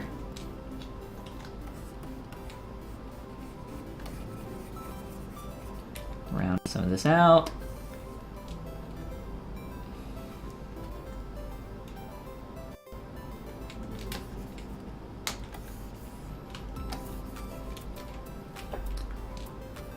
And let's see.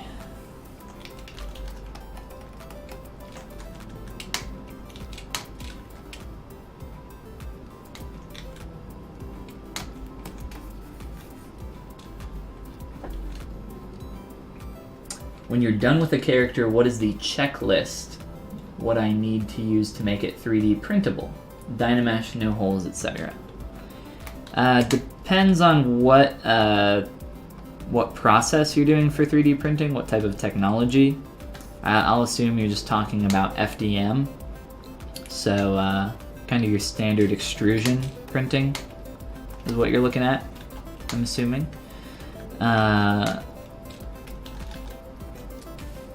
So, I probably could not 3D print this as a singular piece. Let's go back to our... I'll give you guys a quick rundown, but let's look at our dragon here. Here's our dragon boy. This is what we sculpted last on stream. And if you want more information about 3D printing, go on my YouTube channel and watch the end of this video. I'll link this in chat here. But the end of this video, like the last hour or two, I go through a ton of information on setting up a print for FDM. So definitely check that out. But the quick checklist, if you're printing for FDM, what you probably want to do is I have a bunch of subtools here.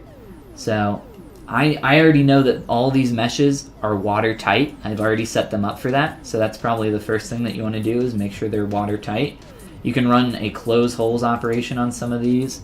What I'm actually going to do is turn on live boolean and click merge visible. And that will create a new mesh here that has all of these meshes combined and booleaned together. I'm just going to delete all of those because I really don't need them. I'm going to turn on double, which is down in your tool display properties. Just look at this and see if there's any floaters going on through here. There are.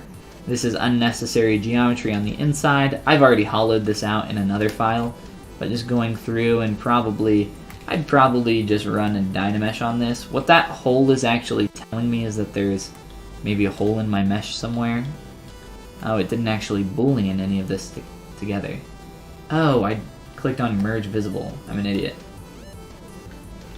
Here. That's my fault. Here. So I'll just insert a piece of geometry into my scene. And this will make ZBrush think that I can boolean something, but really I'm not merging these two. I'm just booleaning, making a boolean mesh from this dragon and all the meshes attached to that. No wonder it did it so fast. So you can run a Dynamesh on all these, you can boolean them. I did a boolean operation just because I know that it will keep the same topology for everything. Again, display properties. Let's see if this is watertight now. It sure is. You can see that it's gotten rid of that extra geometry through there. Looks good. From here, the only other thing that you'd probably want to do for FDM printing is make sure that your resolution is of the correct size for setting up in your slicer. If it's too high, I'm at 4 million polys. It might take a really long time in your slicer, so you can decimate that and get that set up. Another really important thing for FDM is printing on a perfect flat. And to make sure that something is a perfect flat, I know that this is either a perfect flat or pretty close already. But just to do that, I recommend running a slice curve or either a trim on your bottom. I think slice is a little bit better. But what I'm going to do is just come through here and do a hold shift, control and shift, and just do a perfect slice there. That's perfectly flat now. Delete, close holes. And the other way is, of course, like if you have something like this, you can tap on your surface with your transpose, click that inner circle, and it will run a trim on that for you. So if you have any errors with a flat on your print, you'll get some errors with it sticking to the print bed. So that's about it. Other than that, like I said, run a decimation on it if it's too high of a poly count and your slicer's having trouble or taking a long time with it. But boom, there we go. Printing covered. FDM printing at least. Yeah, absolutely. Glad I could help out. Definitely check out that video, like I said, if you're looking for even more info on setting up stuff like keys and breakouts and that kind of thing.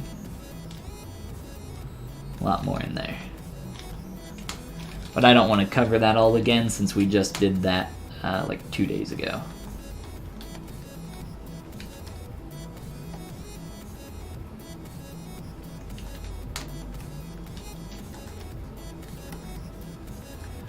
Let's see. I'm trying to get rid of the harder crease that I had through here. There's also a really awkward star right there that's causing some pinching that I would like to get rid of. And just kind of round out this curve in general a little bit more.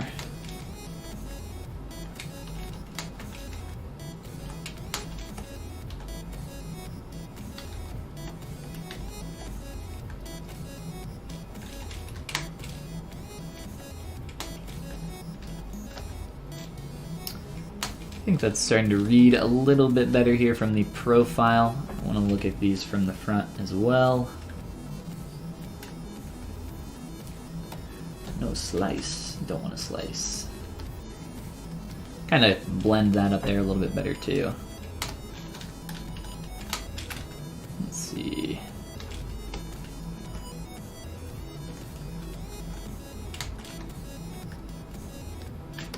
Yeah, that's feeling a lot better to me. And then maybe a little bit more blending up through here, like I said.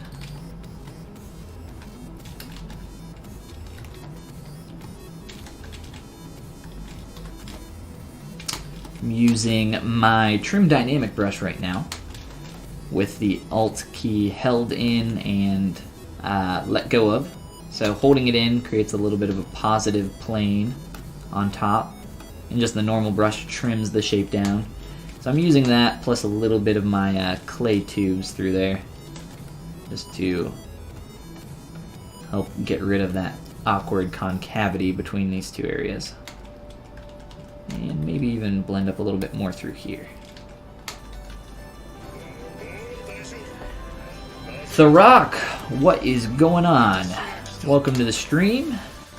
Our Friday Fun Day stream working on Bambino's daddy. Do we still have our face? What happened to our face? How does that keep going away? Come on, we need this. This is perfect. That's how I'm gonna render it. Alright, a little bit more blending through there. Starting to feel better to me. And let's turn off our poly paint real quick. A little bit hard to interpret what's going on in the surface. Bambino! What's going on, So Much Monsters? How you doing? The Great Bambino. He's not actually Bambi though. This is Bambi's daddy. The Great Prince of the Forest.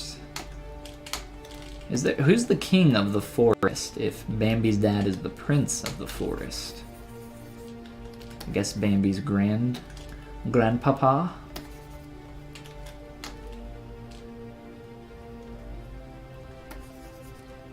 A little bit flat through here.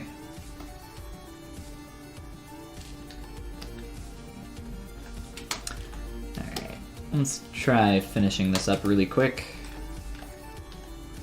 Definitely getting a lot of stretched polygons through here, which I'm not extremely happy about. It's mainly just from that star through that arm right there, which is pretty annoying to deal with. We'll make it work though.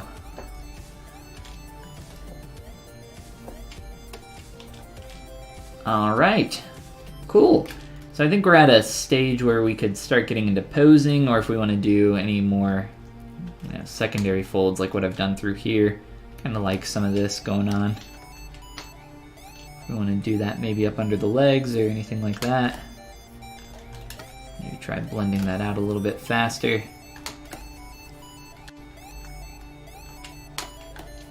Maybe really sculpt in our nice true face. The top one's just a mask. This is our true purpose here. Alright.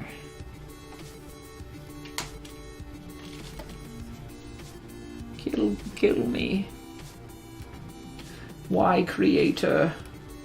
Why have you made me? Alright. Our antlers also need some actual geometry. I actually haven't looked at our antlers in a little bit, so let's just make sure things are lining up properly after that scale. And they're most definitely not. So that's going to need to happen. Let's see. How can I do this? Start changing the angle down here. A little bit more.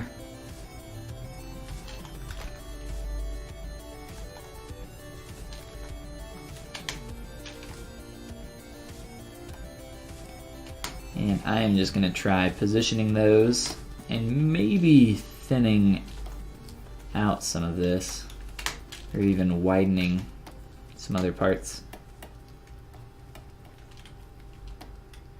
getting a little thin in some of this area down here. And honestly, getting a little thick towards the ends. So let's see. Let's go to deformation inflate. And I guess we can just pull back on that a little, see what happens. Gotta be careful though.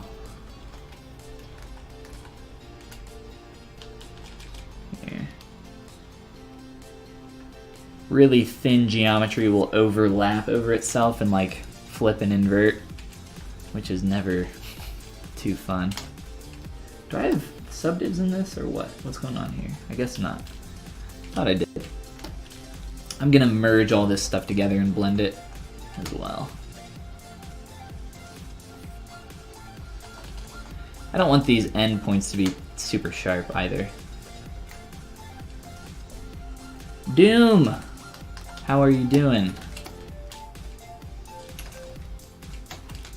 Speaking of Doom, I feel like you can play Doom in everything except ZBrush. Why is that not a thing? I know that I follow one of the sculptors, one of the creature and concept sculptors that does a lot of stuff for Doom. He's got some really cool stuff on ArtStation. I think if you just search Doom over on ArtStation, you'll find a bunch of his stuff. Can't remember his name off the top of my head. I'm playing it now. Buckshot? Yeah, I guess. Nice. Whoa, backface masking, go away. Let's make these fit a little bit better.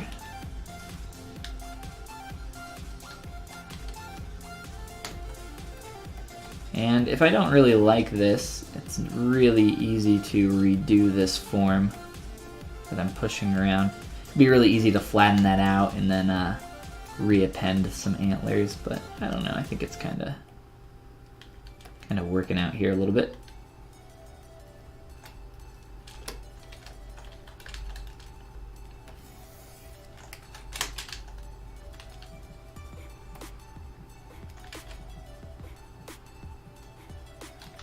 There we go. I think that's a lot better.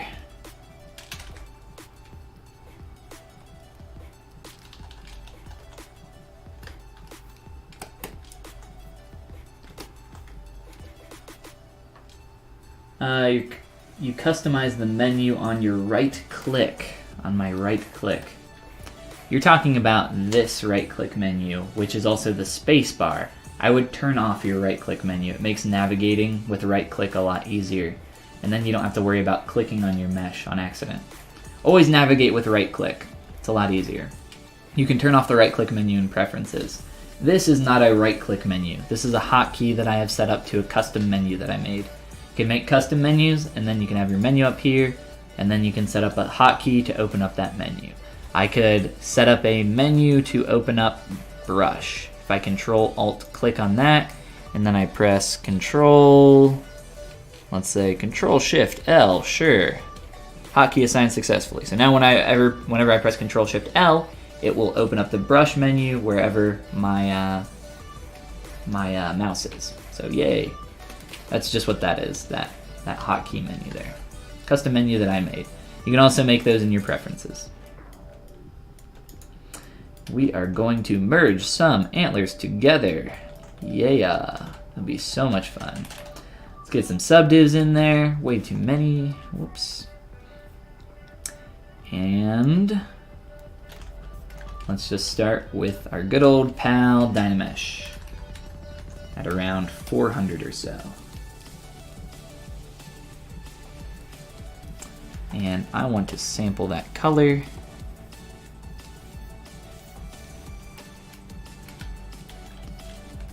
And again, re-Dynamesh there. Turned off the poly paint so that I have these poly groups. I don't think I'll need them, but just to make sure here. Let's see. The ZBrush can be a little awkward around some of these tight places here, so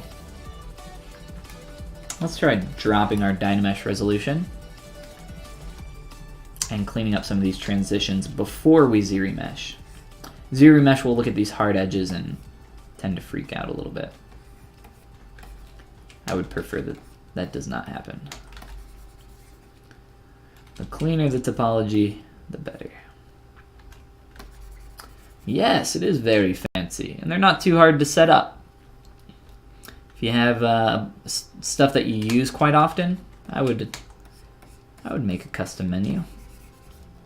My UI isn't really different from the, it's not too different from the standard ZBrush UI, but it does have a bunch of stuff down here on the bottom, as you can obviously tell, that's not normally there, and then my hotkey menu that has all the stuff that I use most frequently.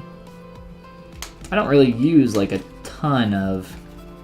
I see some people's UI and it's just like super cluttered with like really particular stuff that I don't use that often, or that they probably don't use that often either. Just seems like it gets a little cluttered. I try to update my UI every like few months just to make sure if there's something that I'm not using too often anymore, or something that I am using more often now, that I can keep it up to date. Alright, we're gonna try a 1K ZRemesh and see how that does. I don't really know how it's gonna do with some of these areas that aren't transitioning super well. I guess we will find out.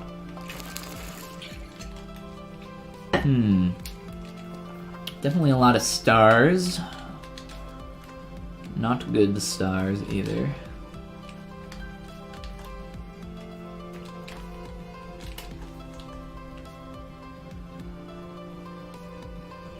I do like some of the transition that we're getting in some of these places.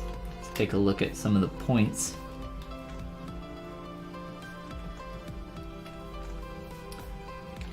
Honestly, let's try going a little bit lower here. Let's try like half of that.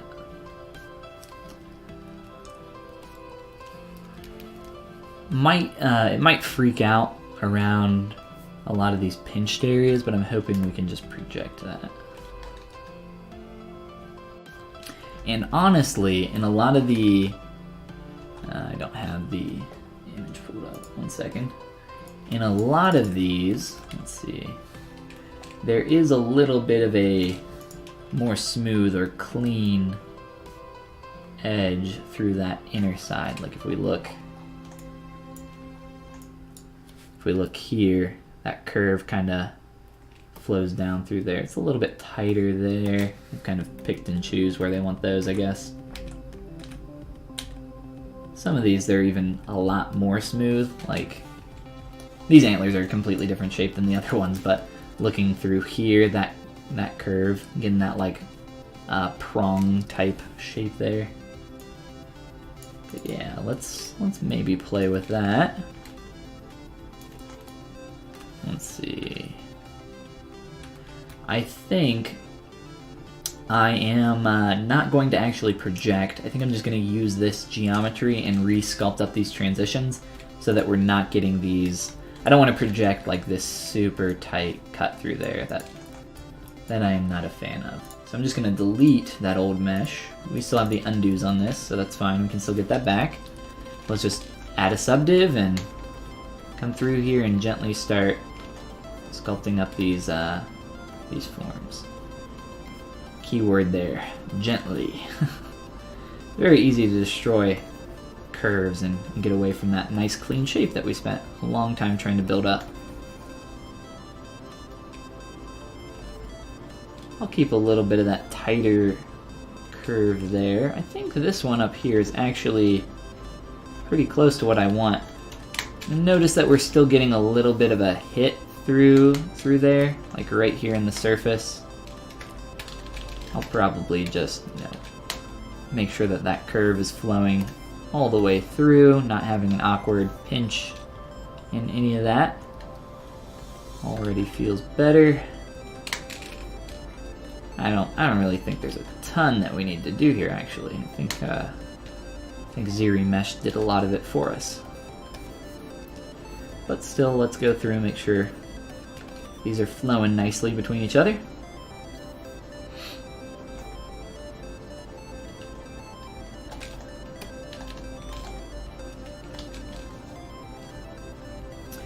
And I don't know, for some of these tighter areas, we could try making that a little less of a thing. Start to get those nasty shadows though. So I think we either need to like really fill that in or kind of just leave it how it was. It's always really a lot more difficult to get those tighter surfaces. Kind of what we initially had in there. I kind of like that a little bit more though. These tighter creased areas are always more difficult to achieve than those loose rounded shapes. And a lot of the time that's why I split geometry up to try to get those really tight creased areas. And it just gives you more control over your subtools. In this case, I split it up because it gave me a little bit more control over these shapes. I think this is fine now.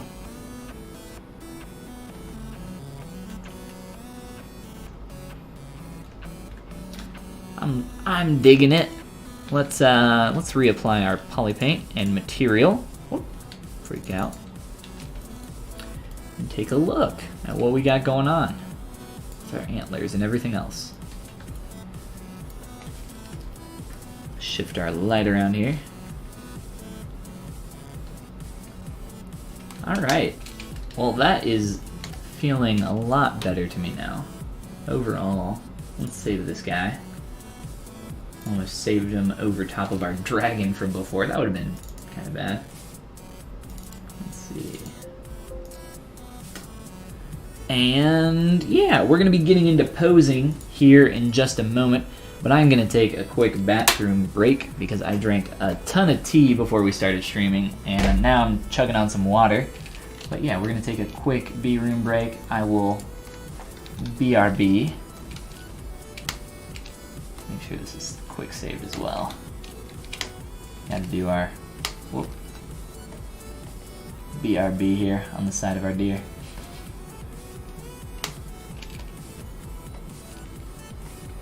Potty time. Alright, everybody else, get up and stretch. Stretch it out, gang. Here, I'll just leave him there. Perfect. We might even like our face from before. That derpy little face up there.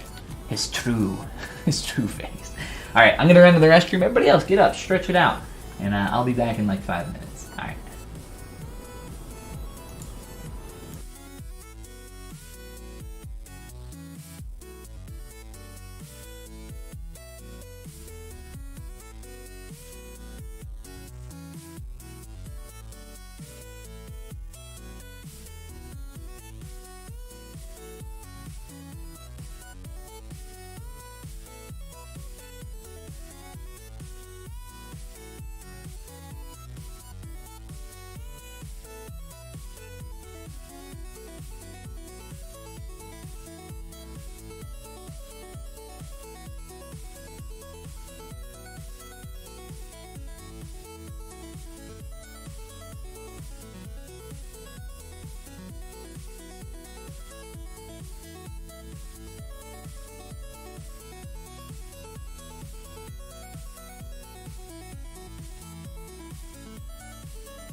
I don't know what a broom break is, but I'm into it. Got some more water as well. Alright, so I think we're gonna get into posing next.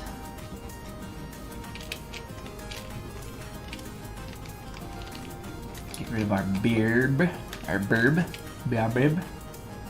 And let's see what we got going on with our subtools.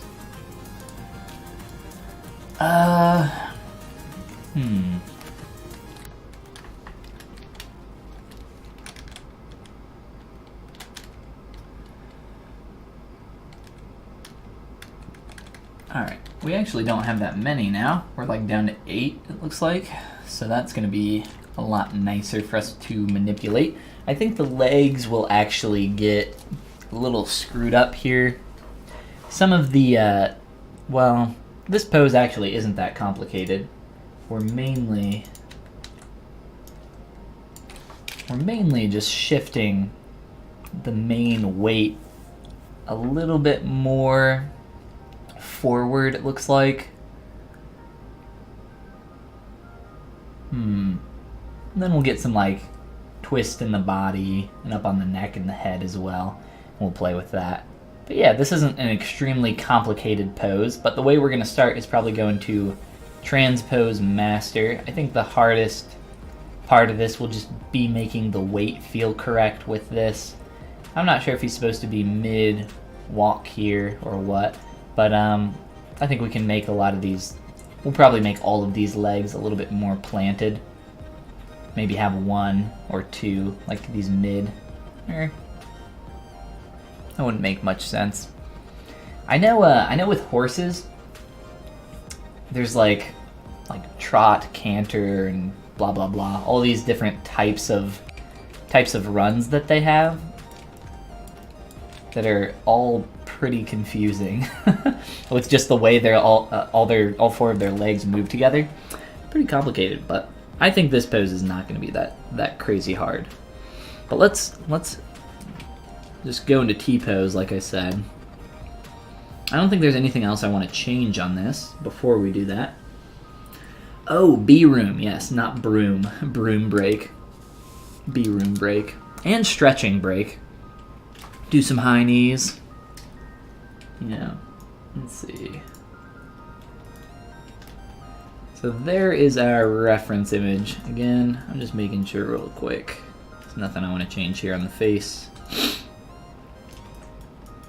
I think we're cool. So transpose master, that's up in Z plugin, and we're gonna go to T-pose mesh. Takes all of our subtools, all of our different objects here, and it puts it all in one singular object. What I recommend doing if you're going to be posing for a while is to immediately send it back.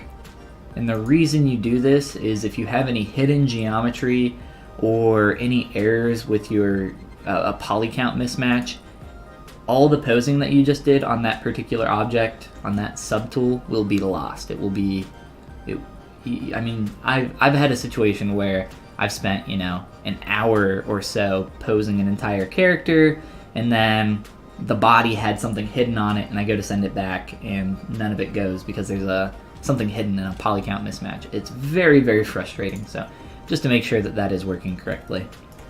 Now we can work on this guy here.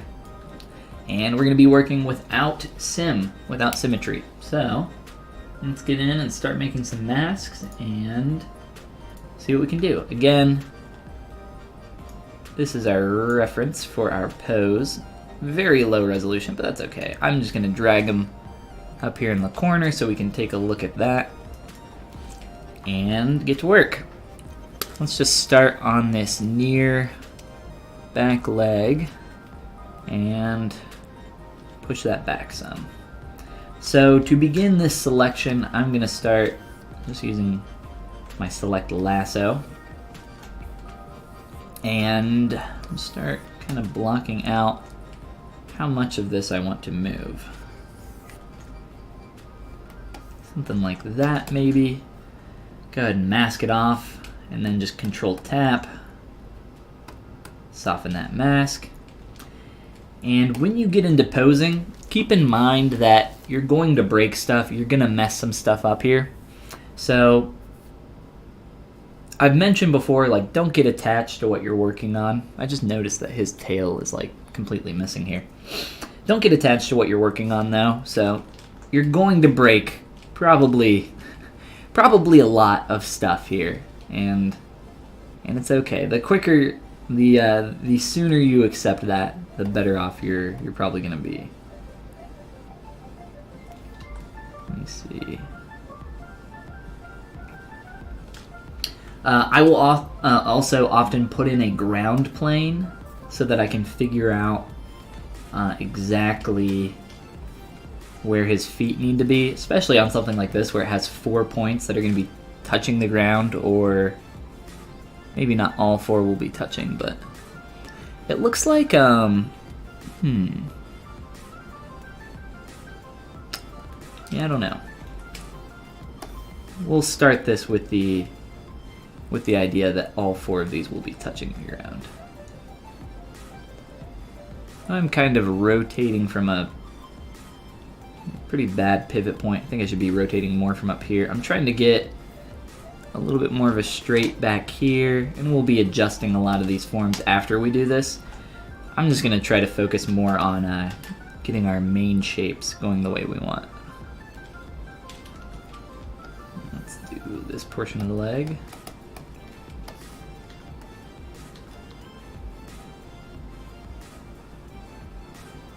And I might get rid of a little bit more bend there as well. And I'm kind of cheating a little bit here by stretching some geometry. That's mainly because I think of my bad pivot point kind of screwed up some stuff, but that's okay. All right, let's just swap on back to our left leg now. And I'm going to change my material because that's kind of hurting my eyes a little bit. And then we'll create a new mask. The fun never ends here on the ZBrush streams.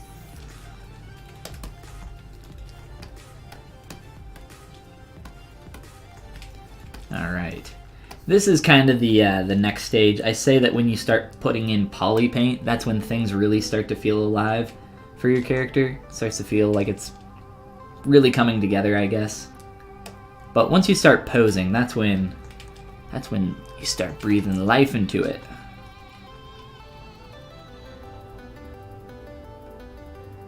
Let's see here.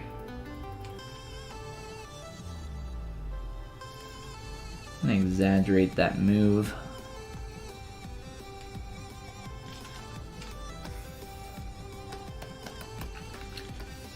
Posing is a lot of fun, but at the same time it's a lot of work. You're going to break a ton of stuff, and you're gonna have to re-sculpt a lot, and then you have to question, why did I sculpt all this to begin with if I'm just gonna have to re-sculpt so much?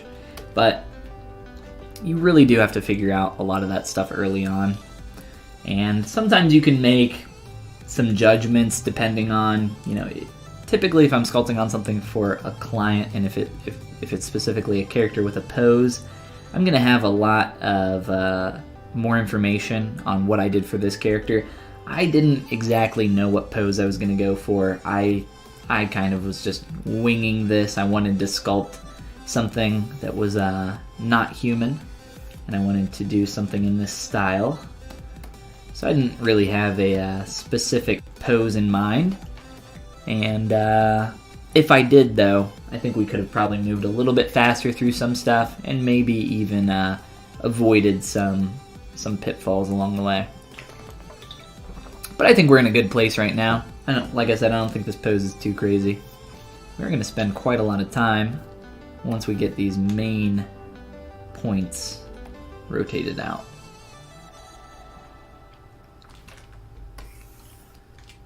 And there is going to be a joint here. I don't have a lot of volume there, but that's okay. go away.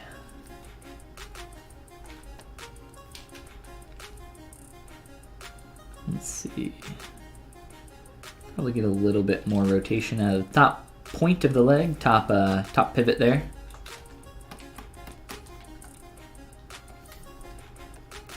And I'm just using my transpose tool right now. I know a lot of people really like the new 3D gizmo, and more power to you. I just really have been using that transpose tool for a very long time, and I'm a big fan of it. There's a lot of really cool stuff that you can do with it that you can't do with the 3D gizmo, like trimming shapes up really quick, and also some inflations. It's not doing it the way I want right now. Or no, wait, maybe it has to be on move. There we go. Some quick inflations. Obviously, I don't want to do that here necessarily, but it is nice that you have a lot of these quick little selection tools inside of that. And the hotkeys for those are they're trade secrets. I can't tell you them now. If you guys are interested in how to do some of that stuff, I just ask. I don't want to needlessly go over a bunch of stuff though. Especially for a bunch of 3D gizmo people. Tisk tisk.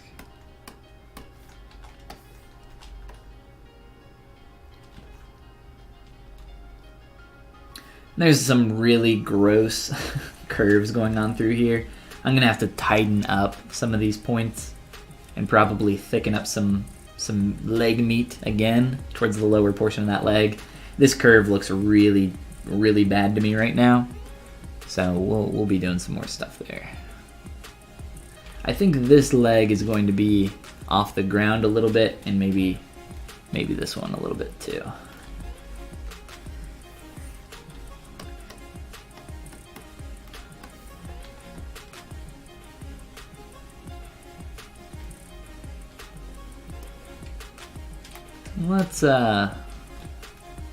Let's exaggerate this one in the back a little bit more.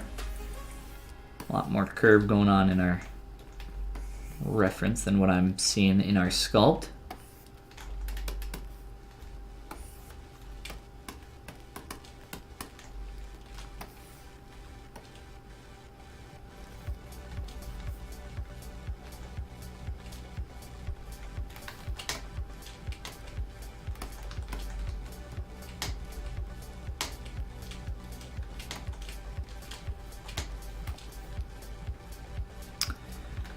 And very quickly, let's do some stuff up here with the face.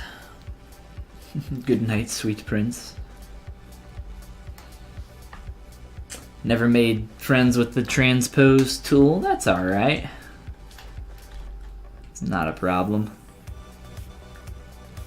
You can do pretty much a lot of the same stuff with the 3D gizmo. There are just a couple things that you can't do. And there are other ways of doing those things. If you don't know what you're missing, then you're probably fine. You're probably not missing much.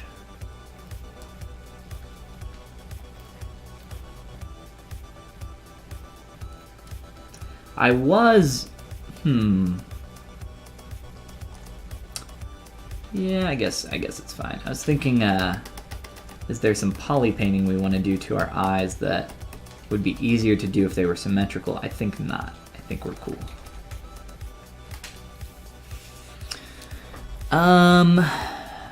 Let's see. There's definitely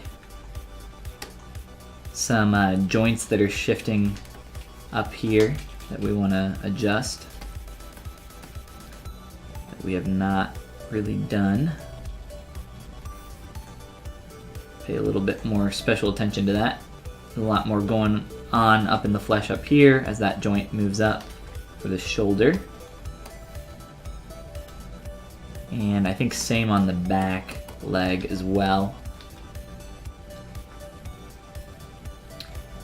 So that starts to feel a little bit better already. Just scooting that forward a little bit more. Really start pushing that. And then I think we'll do that a little bit with the back leg too. Try to make this feel a little bit better. Yeah, there's a lot of little tweaks that we can do here.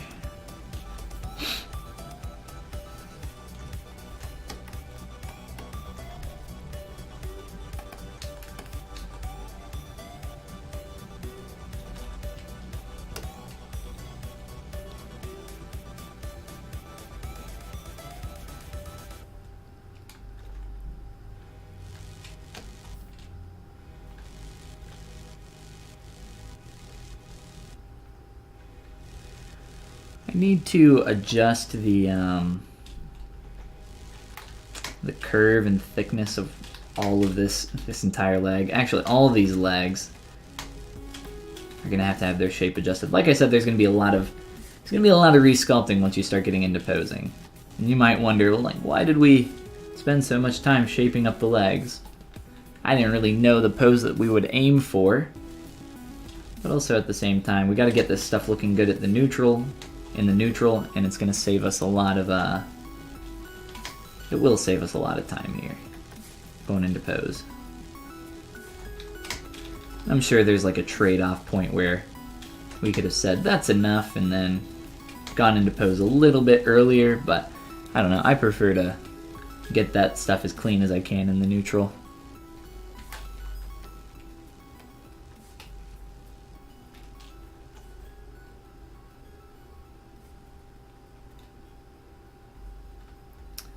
I think I'm going to also shift some of this geometry down. Let's see.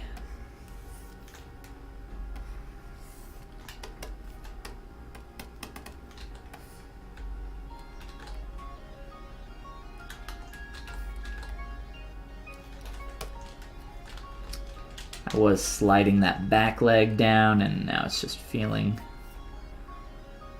a little off to me. We'll play with that more.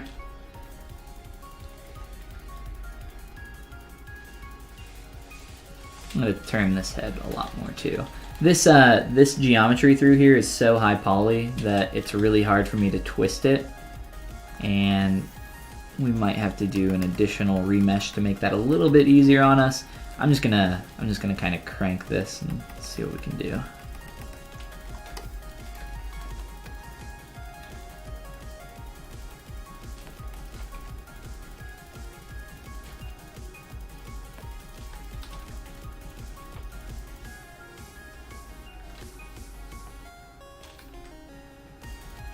So again, you guys can see probably this line here stretching.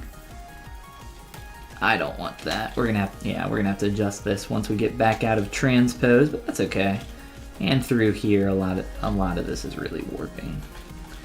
Not a big deal. Shouldn't be too hard to clean up for us.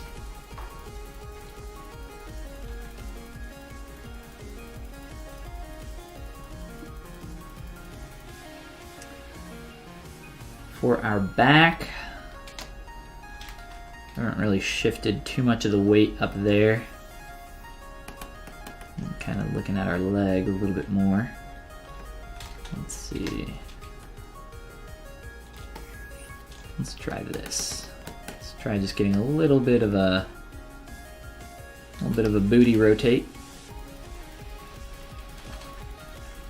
And I think, let's see.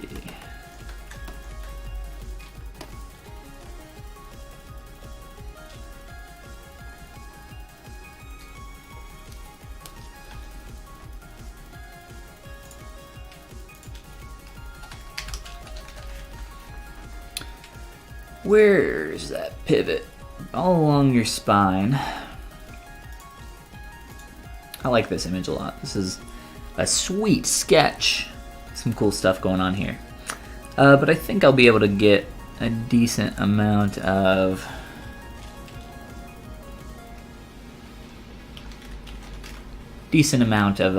wiggle room in that spine.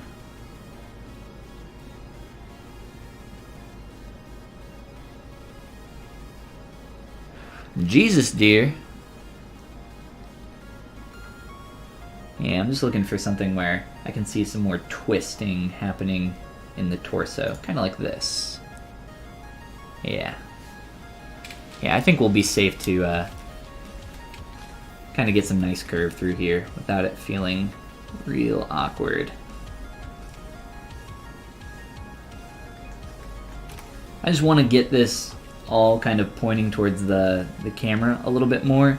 So my hero view, or my main pose, is going to be mainly through probably right around here or directly looking at the camera.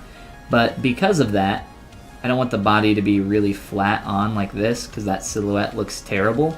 So adding a little bit of twist to the body is helping me break this silhouette up a little bit more.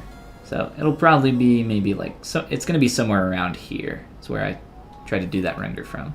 That the final image. Strawberry Waffle has no idea what's happening, but it's mesmerizing. Yeah, welcome, Strawberry. This is ZBrush Digital Sculpting. Currently, we're posing our 3D figure. So think of this like working with clay, but digitally. So I have this shape that I sculpted here, and I have a bunch of brushes that I can sculpt on top of, and continue to sculpt and make additional form or subtract form or append new objects, all that kind of stuff.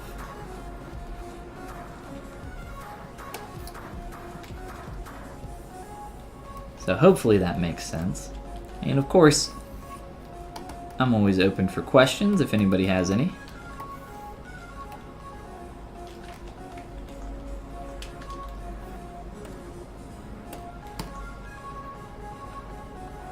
Really trying to get some more curve here.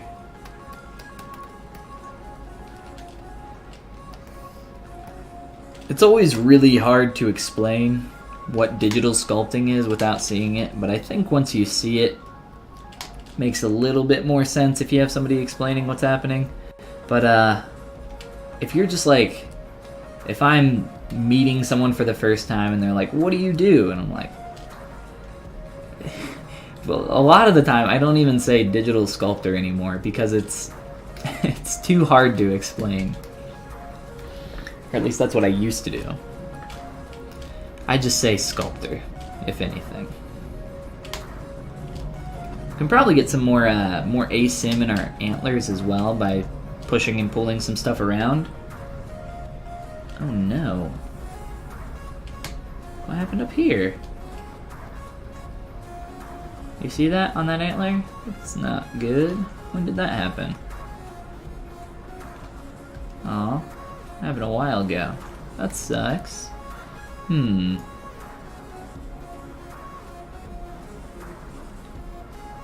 Wow, yeah, that happened a long time ago when I was working on the arm. So I'll fix that really quick. I'll show you guys how we can fix that.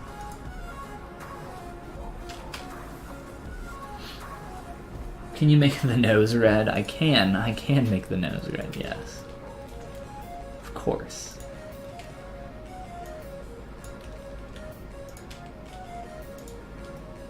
Perfect. Alright, let me turn off. I need to fix some stuff real quick. So, symmetry, go away.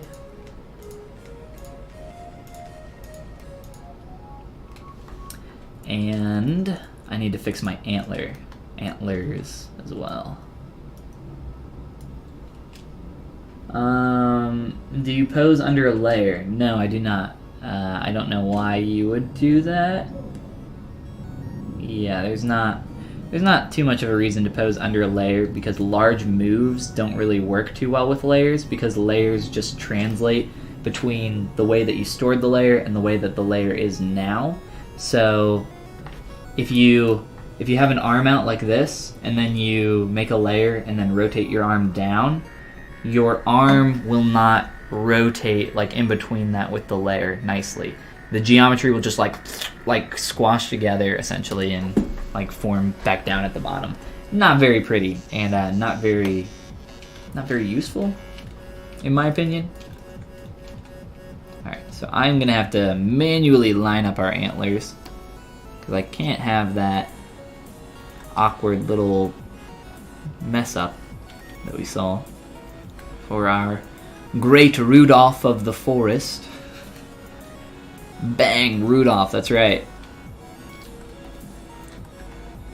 Just like that. Not too difficult to make a Rudolph.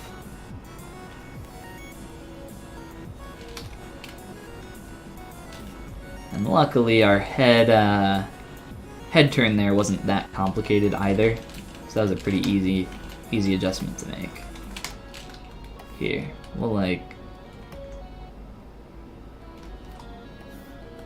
I'll push these around a little bit.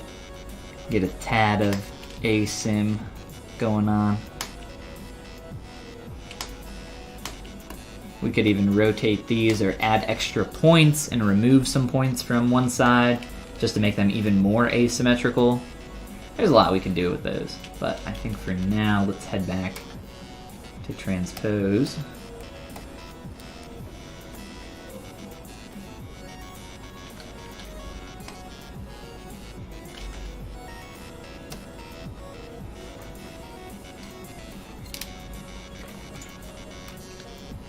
And you might have been able to notice a quick little thing that just happened there.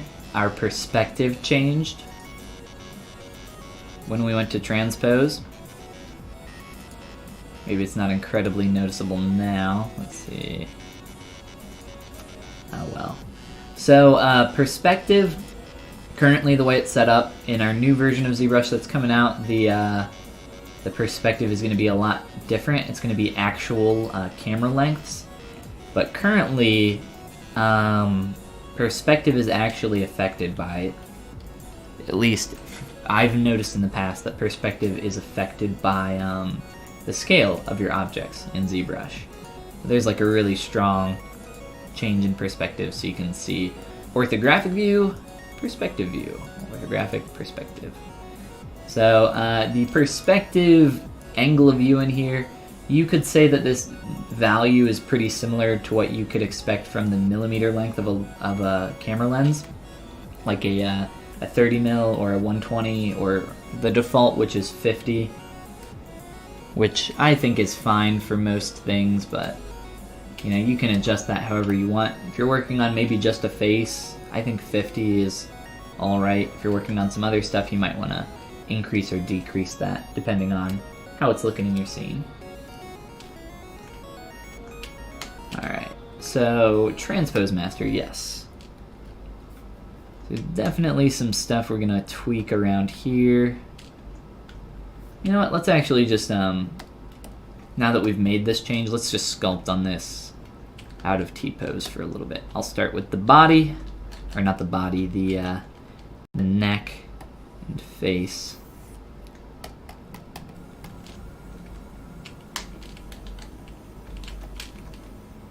Try to fix some of this.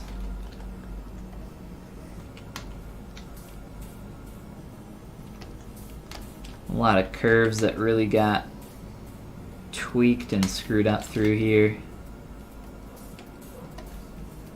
So I'll spend some time to really clean up some of this form. There's a little bit too much of a hit happening there.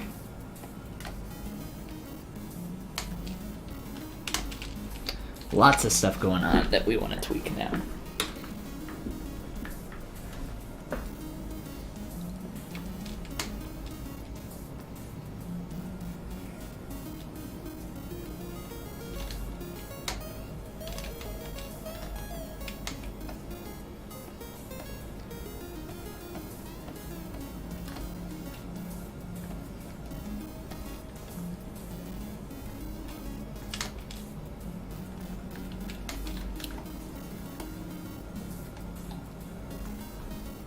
Feeling a little bit better.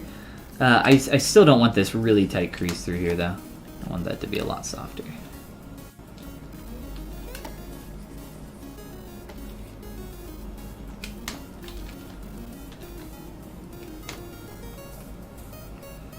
Try to break up this shape a little bit more.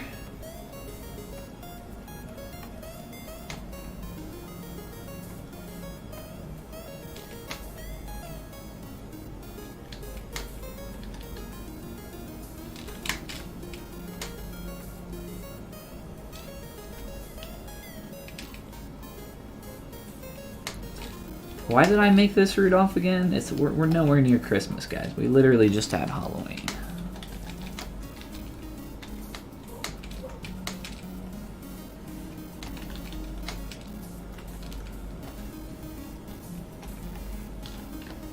We haven't even had Thanksgiving here in the US yet. The rule is you're not allowed to listen or play Christmas music or do anything Christmas related until after Thanksgiving. I actually really like Christmas music though, so I tend to hop on the Christmas music bandwagon at least a little bit early.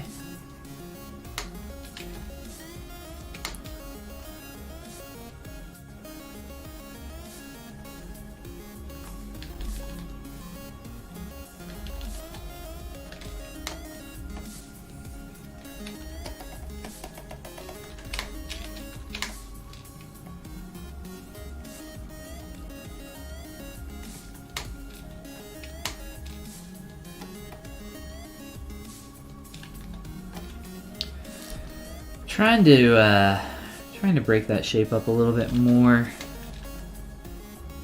No. Not really liking the shape I have now.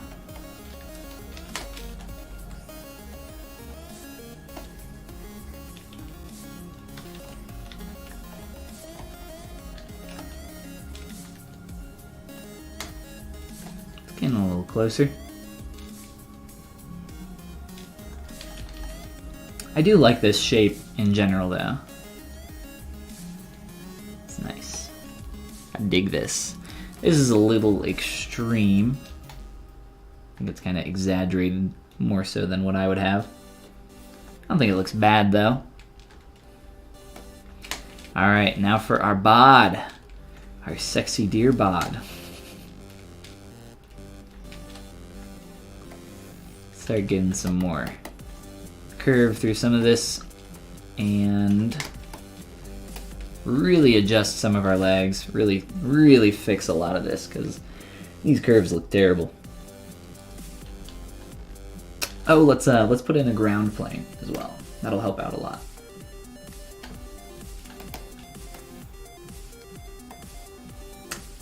Did I learn this in school or am I self-taught? I am self-taught.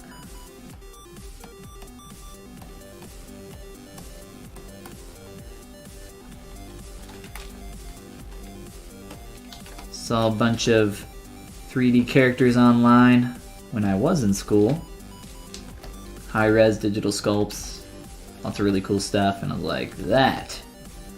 I want to do that. I don't know what that is or what I can even do with that, but I'm gonna do that. I don't want, what am I doing? I don't want that. I want, here, I'm gonna use a cylinder. Cylinder's a little bit better for helping find your, what just happened? Helping find your weight for your character.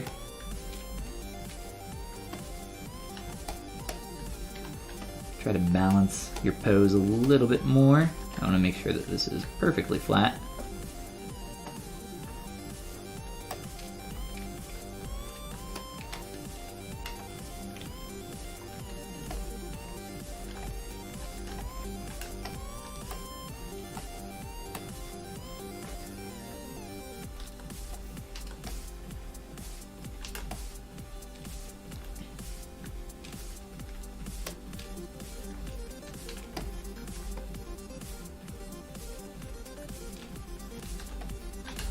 So this is going to help us to line up our feet with the ground plane a lot better than if we didn't have anything there. We'd be doing a lot of guesswork. I'll just put in something there that we can have flat up against something. And that'll help us out a lot. And then let's try to center that on him and his pose a little bit better. And yeah, we'll go from there.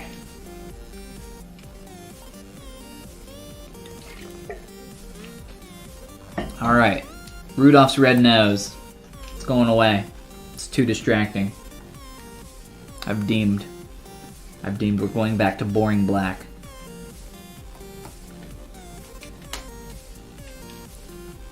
Or maybe we can make him an... Never mind. Alright, let's see. What do we want to do here? I do like a lot of what we have going on compared to the illustration there. I do want to straighten out some of this in the back though. Get this line a little bit tighter.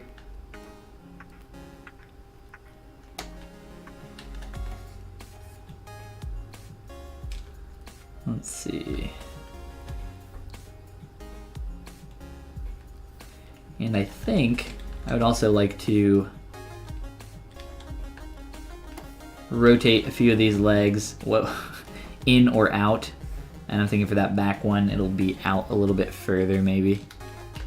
So we'll do that in T-pose because we can rotate the hooves or the hooves with it as well. For this inner leg, man, this one's really kind of throwing me off over here.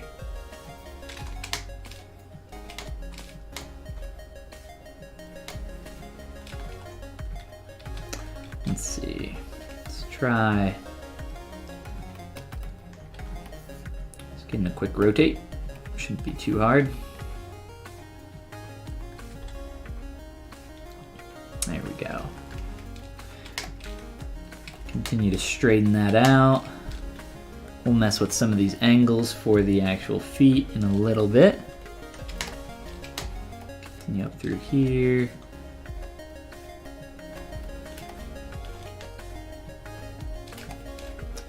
Beautiful.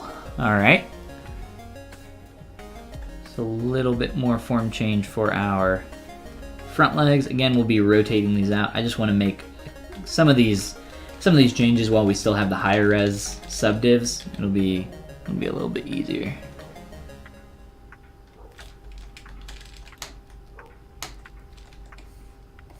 Come down through here, fill out our form, just using a clay tubes brush. Some extra meat on this guy.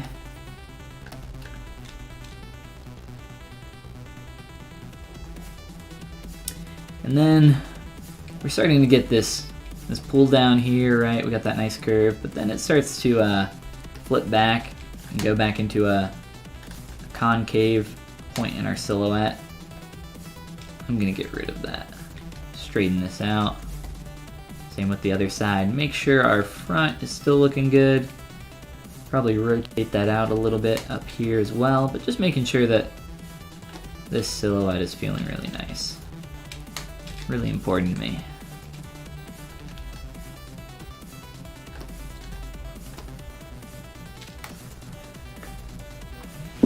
Yes, Rudolph is someone else's IP as well. We can't be mixing IP. Not that the Great Prince of the Forest is not someone's IP.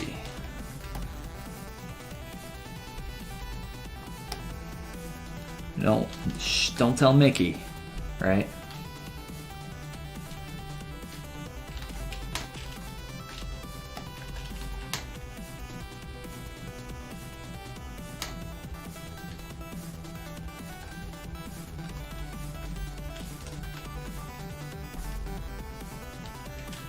So I'm getting a lot of pinching up around that point where that star is happening right there. And it's really not doing us any favors, so I'm probably going to Dynamesh that out at some point once we're a little bit more comfortable with our pose, and then we can clean up a lot of these kinds of areas. Right now it's really kind of impossible to clean up too much around here because of that tight pinch. The topology is just not wanting to help us out, so I'll fix that later. We still have to do some other things with our subdivs before we can get to that point. For that back leg, feels a little bit like we're starting to lose this shape here.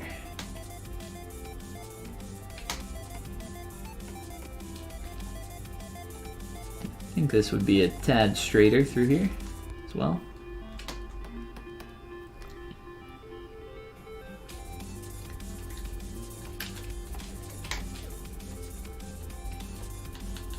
We can maybe rotate that some too. Years ago, you were working on a show that had a Rudolph. The studio got a cease and desist. Really? That is interesting. Who owns the intellectual property of Rudolph the Red-Nosed Reindeer? I have no idea. Nor would I. Just for doing a play. I guess if you're selling tickets, they could claim that you're making a profit off of it.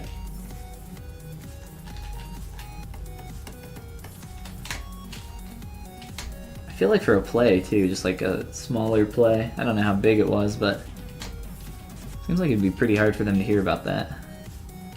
Sounds like you guys got tattled on.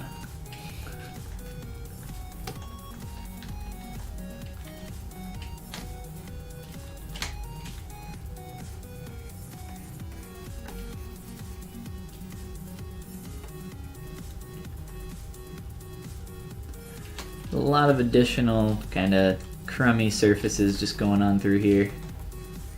We're going to want to clean up as well. Want that super clean,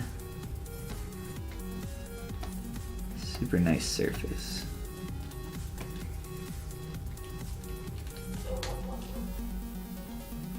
A stop motion TV show. Okay. Maybe that makes a little bit more sense. Sounds like fun though. Stop motion. I enjoy the Leica films. I met someone that worked at Leica at a conference once. And she offered me an internship making half of what I was making at the time, but also it was in where's Leica? Somewhere on the west coast there. I can't remember. Northwest, Pacific Northwest area. Is it Portland? I don't know. I'd have to Google. But yeah, I'm not an internship for that. Especially living there, I couldn't even afford to live off of what they were offering.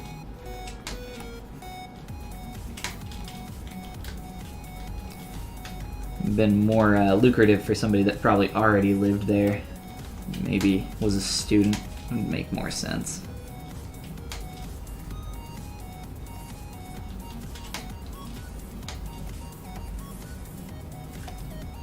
Be a fun company to work for though.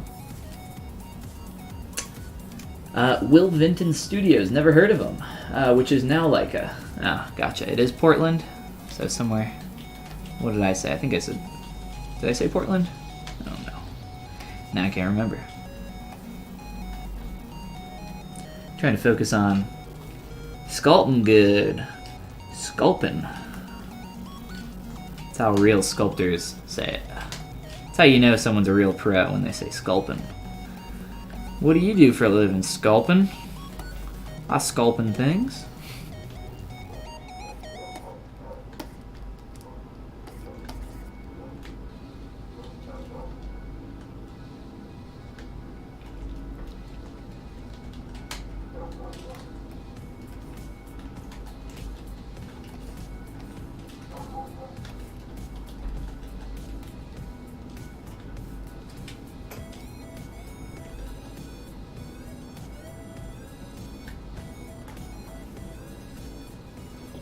Still don't like this leg at all.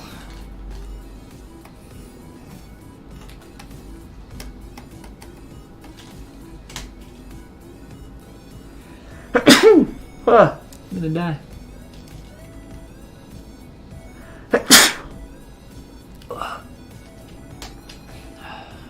This is it, guys. This is the last stream before I go out.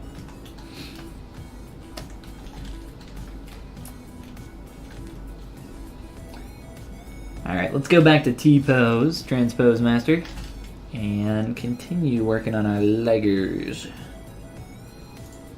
And I will take the ground plane with us, so we can measure some stuff. And actually, I'd like to get a little bit more twist in some parts of the body, so that we can work on this weight a little bit more. So from here back, this isn't going to be very, very extreme. This is going to be pretty subtle. Just a little bit of rotation. Like I said, I wanted to point this leg out a little bit more. So we'll be doing that.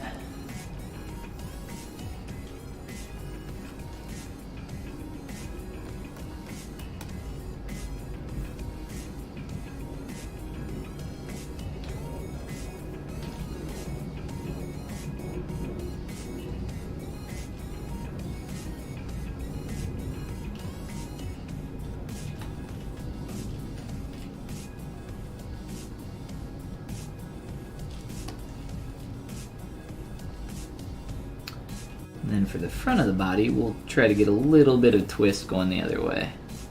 And again, not very extreme. Trying to go for a little bit more subtle here. So a little bit more.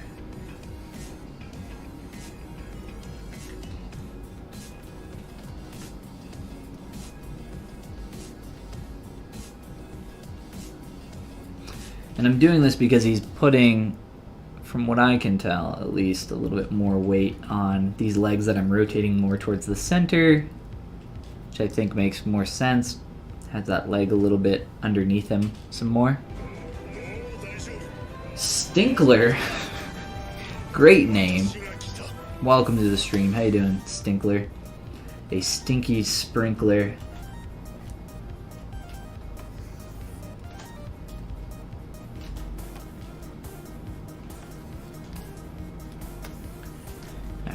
So let's, whoops. Let's try planing out some of this stuff.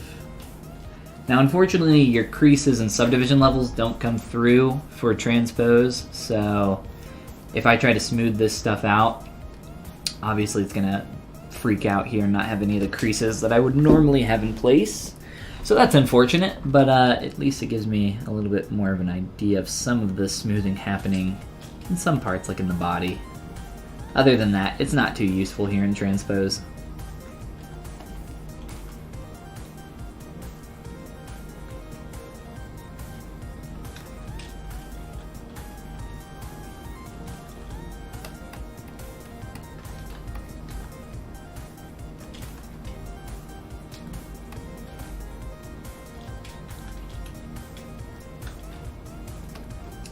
And this back leg, we will...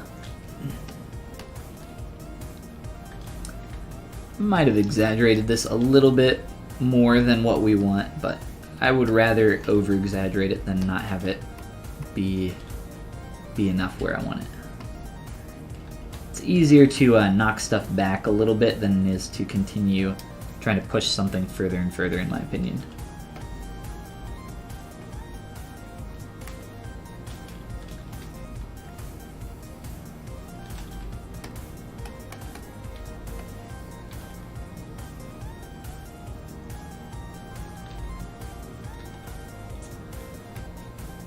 See you hoofing again? I was hoofing something different last time, though. No. We're still on our great prince. What's going on, Wyvern? How you doing? What have you been up to?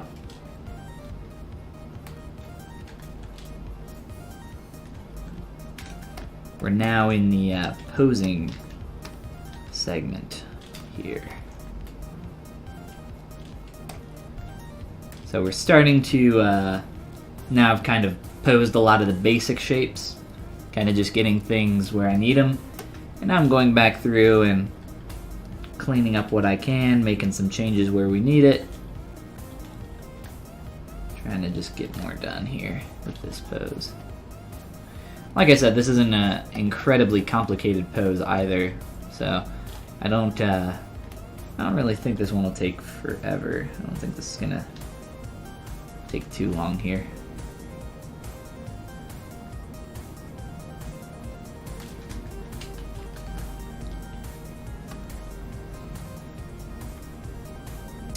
I don't like this extra little curve that I'm getting there. I think it's maybe a little bit more than what I want. I could also get some get a little bit of twist in some of these legs.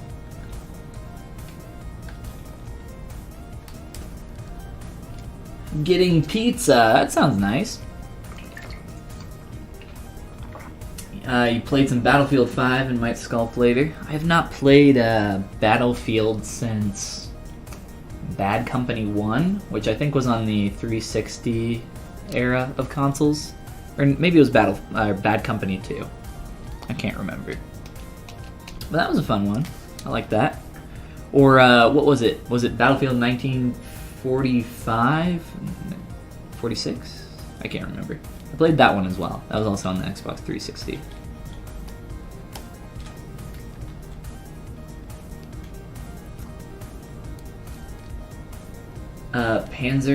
Panzerfaust? I don't think I know what Panzerfaust is. Is it a weapon or something? Or a game mode? Sounds like Panzerfest, which makes me think Tank Fest, like a Panzer tank, maybe? Just reading some context clues. Are you gonna UV this? No, we are not UVing this. You especially wouldn't UV something after you start posing it. No. Not for this guy.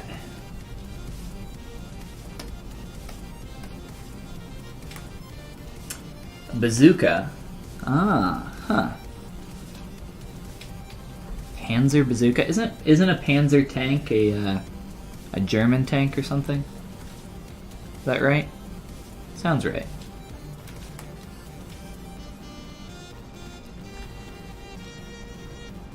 Trying to get a little bit more curve the opposite direction. Let's see here.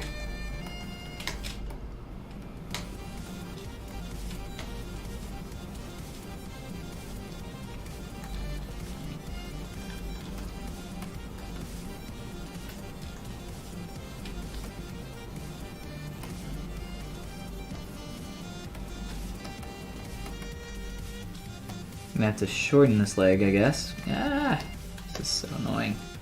Keeping track of all these masks.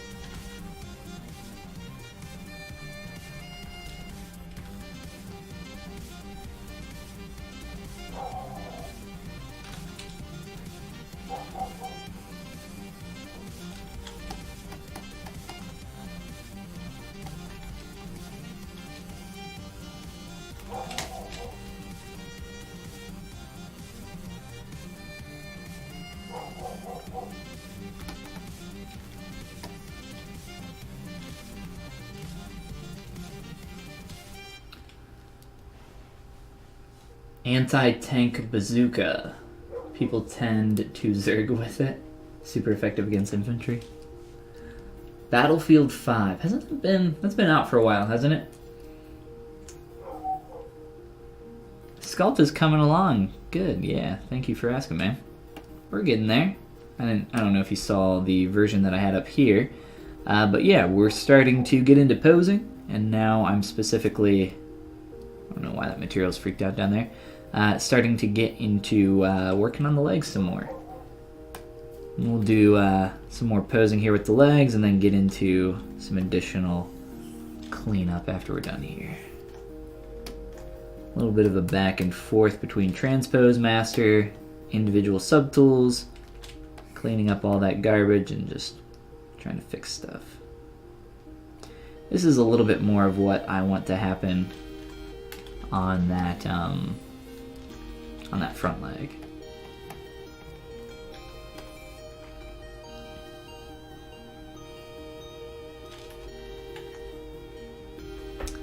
This one's a little bit harder to line up with my ground plane.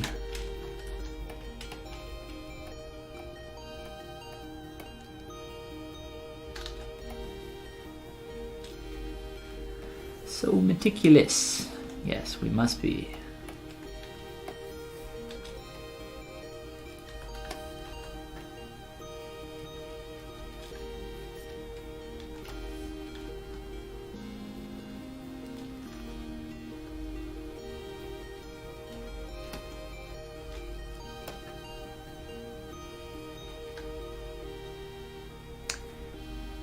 I think that feels a lot better to me. There are some changes here in the direction that I would shift this. Like, just move that forward a little bit or something. Or something.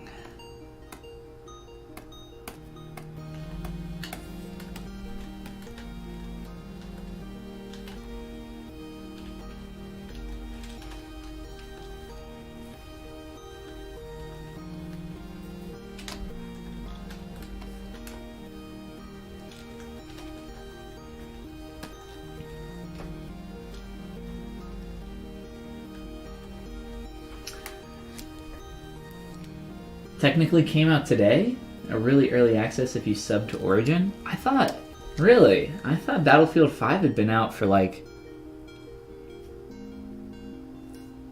I thought it had been out for years, or like a year at least. Huh. I don't know what I'm thinking of.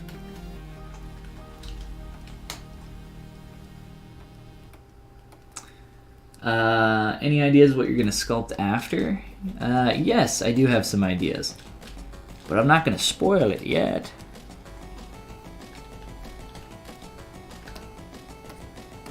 You'll see. You'll just have to tune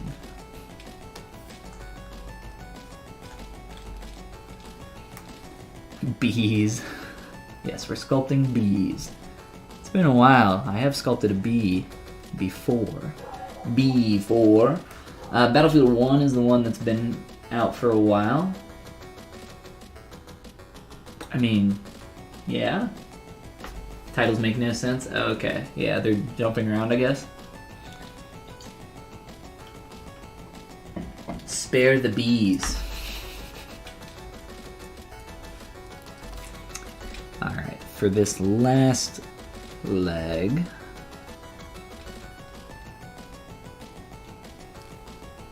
want 1, 2, and 3 straight down, so let's line up our ankle with our ground plane a little bit better than what we have currently. So hard to see with all this other stuff in the way, too.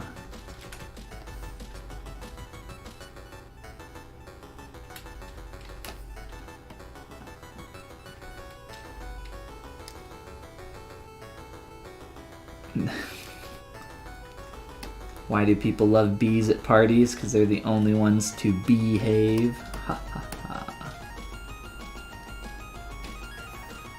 I thought we were done with the puns. I thought I had gotten away from them. With all the dear, oh dear, and dear God, and something about a buck. I was wrong. Very wrong.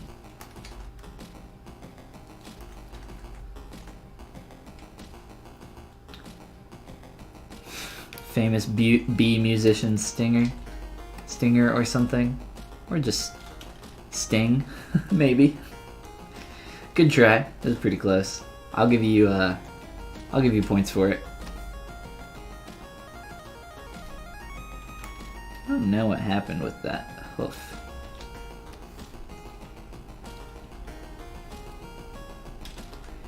Freaking move!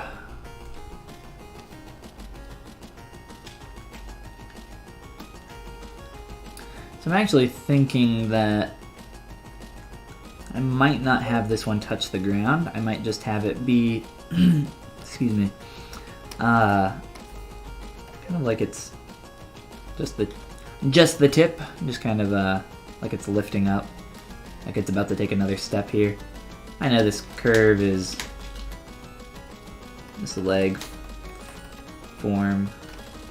It's really, really bad, but we'll adjust it.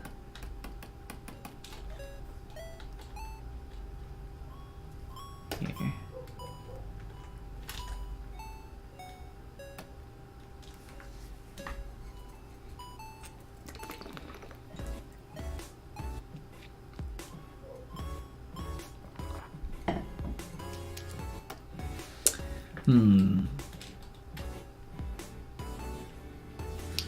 Or maybe we could do more of this pose here where he's got one leg up or something. Kind of like pointing, almost like what a dog would do. I'm not sure what they're actually doing here.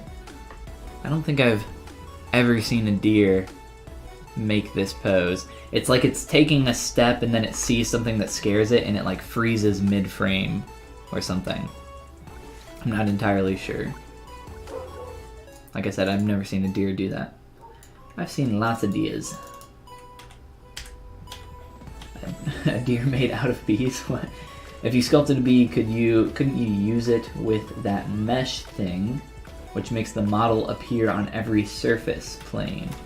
Yes, nano mesh. You could. I'm not sure why you would do that, but yes, absolutely.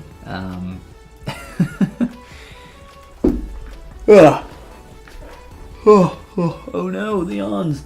So there's this tool called nano mesh, and it lets you apply an object on every planar surface here. I think you can really easily use it in in your ZModeler.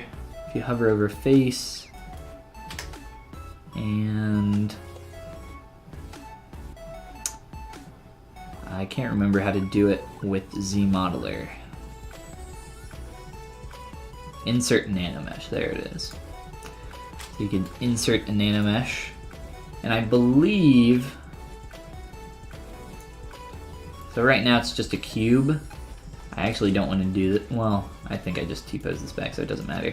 But you could switch this mesh up to a B. I think you have to go into your nano mesh down here. I don't use nano mesh very often, yeah. So you could change that to your bee model, yes, and then you could make a deer out of bees. And then there's a lot of stuff that you can do here with, let's see. I can't remember, I don't think I have to insert this on all polys.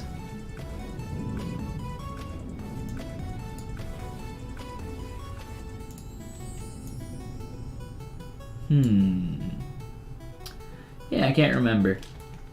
Oh well. Give it a goog. Learn how to nano mesh with your ZModeler brush. There's also stuff you can just do to activate nano mesh in here. You can actually instance geometry using nano mesh. I don't use it very often, or at all really, because I don't think it's necessary. Most of the mirroring tools are good enough for what I use them for. Let's check some stuff here. Whoops. Go back here in the planar. A Nicolas Cage covered in bees. Now that would be a sight to behold. Oh, I didn't actually mean to make a pun there, but it happened. It came out on accident. A sight to behold.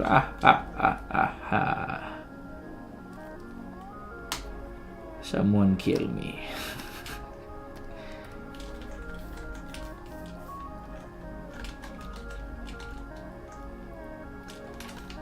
Beautiful. Alright, let's check down here on some of our planar surfaces. Some of our hooves are going in a little bit, but that's alright. The main thing I want to work on right now is, in general, the silhouette of the legs, now that we have this higher poly geometry to work with, but also some of these like buildup of volumes around the ankle here. Like over here, if you look, it's kind of on this one too. It's creased pretty hard and not super great. I would like to inflate some of that. Try to build up that volume a little more, but not have it quite as tight through there. I don't think the how tight that looks super great. And then just coming down through the curve here, making sure that we have a nice silhouette. Again, thinking about straights versus curves and all that good stuff. I think that's a pretty interesting silhouette.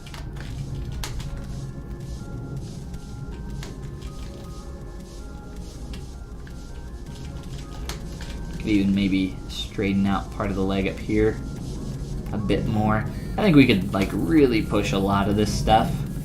It'll just take time, and I would like to do some of that. We don't have to go, you know, to the extreme with it and spend another 5 streams working on this. I don't think that's gonna happen at all. But I would like to really clean up our pose and get this looking really good. So we'll continue to do that here. Be careful. Har har har har har. When did my stream become like, since I started this deer, I don't know what happened, but my stream has become like Pun City. What was it? What was the straw that broke the camel's back? I guess deer puns are just too easy to make. Hopefully on the next stream, next character, we're moved on to something a little bit less simple. Because everybody that jumps in here immediately just hops in chat, slaps on their keyboard and types, "Oh dear!" Like, look at me. I'm so very clever.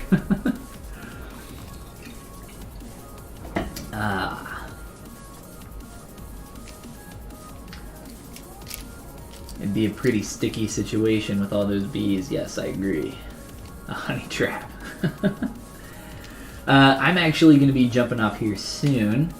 Leveled up to fine art with the bee Nicolas Cage. Yes, pretty much. Thought it was a deer, not a camel. You get out of here. You know what I'm talking about. You know what I mean. Fine, the straw that broke the deer. The deer's back? The deer's back. The deer back. The deer's back? The deer is back. And the deer will be back next stream as well. But I think that is actually going to be... Speaking of the deer coming back, I think that's going to be a good place for us to hit pause on our stream for today. And save this bad boy out, Mr. Forest Deer. Make sure I save that as a new one since we've gotten into pose here. But we've made a lot of progress overall. Let me load in just to show you guys. We'll take a little minute here to look at some of this stuff. Or actually, that is not the old one. We started here. So this is where we started. And then we went to a little bit of a more proportioned figure. Kind of fixed some stuff here. I like this a lot more, so here, we'll do this. So that's where we started today. This was kind of like the midpoint before we went into posing. And now we're here. We're starting to get into posing and really make this guy look good. So I'm digging it. I'm digging the progress. We got a nice little timeline here. But yeah, thank you guys for coming and hanging out. As always, I'll shout out really quick here at the end my Gumroad, wherever that is. There's a link down below. It's just gumroad.com/Follygon. And on there I have some stuff for people that are brand new to ZBrush, brand new to digital sculpting. If you're interested, it's my quick start course. Get you up and running in about 2 or 3 hours, I think is the length of the total video content there. It also comes with a bunch of other bonus stuff as well. And then I have some stuff for intermediate sculptors, as well as some more advanced stuff. I have some stuff for mentorships, brushes, materials, base meshes, brushes. You can get my curved brushes for $1, as somebody mentioned in the comments with their hilarious puns. But yes, if you're coming in here at the end of the stream, no worries. All the stuff that I stream here on my Twitch channel goes up on my YouTube channel. So that should all be up there if you guys want to check out some older videos or just like an entire process going through the whole thing and follow along. That is awesome. Go check it all out. And yeah, again, thanks for coming and hanging out. I stream every day except for Sunday here on my channel at noon EST, and I stream over on the Pixelogic ZBrush channel at 6 p.m. EST on Tuesdays. I am very quickly searching for somebody that we can give a quick raid to. Who do we want to support today? Let's see. Who is on here? Miori's pretty cool. I like her stuff, and I see that she's on. It's always hard to find digital sculptors streaming, and it seems like it gets rare, more and more rare each time I'm streaming, but that's all right. Again, thanks for coming out, guys, and I will hopefully see you tomorrow on tomorrow's stream. Remember that we're going to be doing not this Saturday, so not tomorrow, but next Saturday, hopefully, if we have enough requests. We are going to be doing a stream. One second here. A stream where we do some critiques. So I think that'll be a lot of fun. So if you're interested in that, send me an email. That's follygon@gmail.com, and you can get your stuff critiqued live by me. And depending on how many we have, we'll either split that up in a number of videos or try to get through it all at once. But yeah, all right, cool. Yes, see you next stream. Thank you guys. Thank you so much. You guys are so nice. All right, raid time. Let's go. See you guys.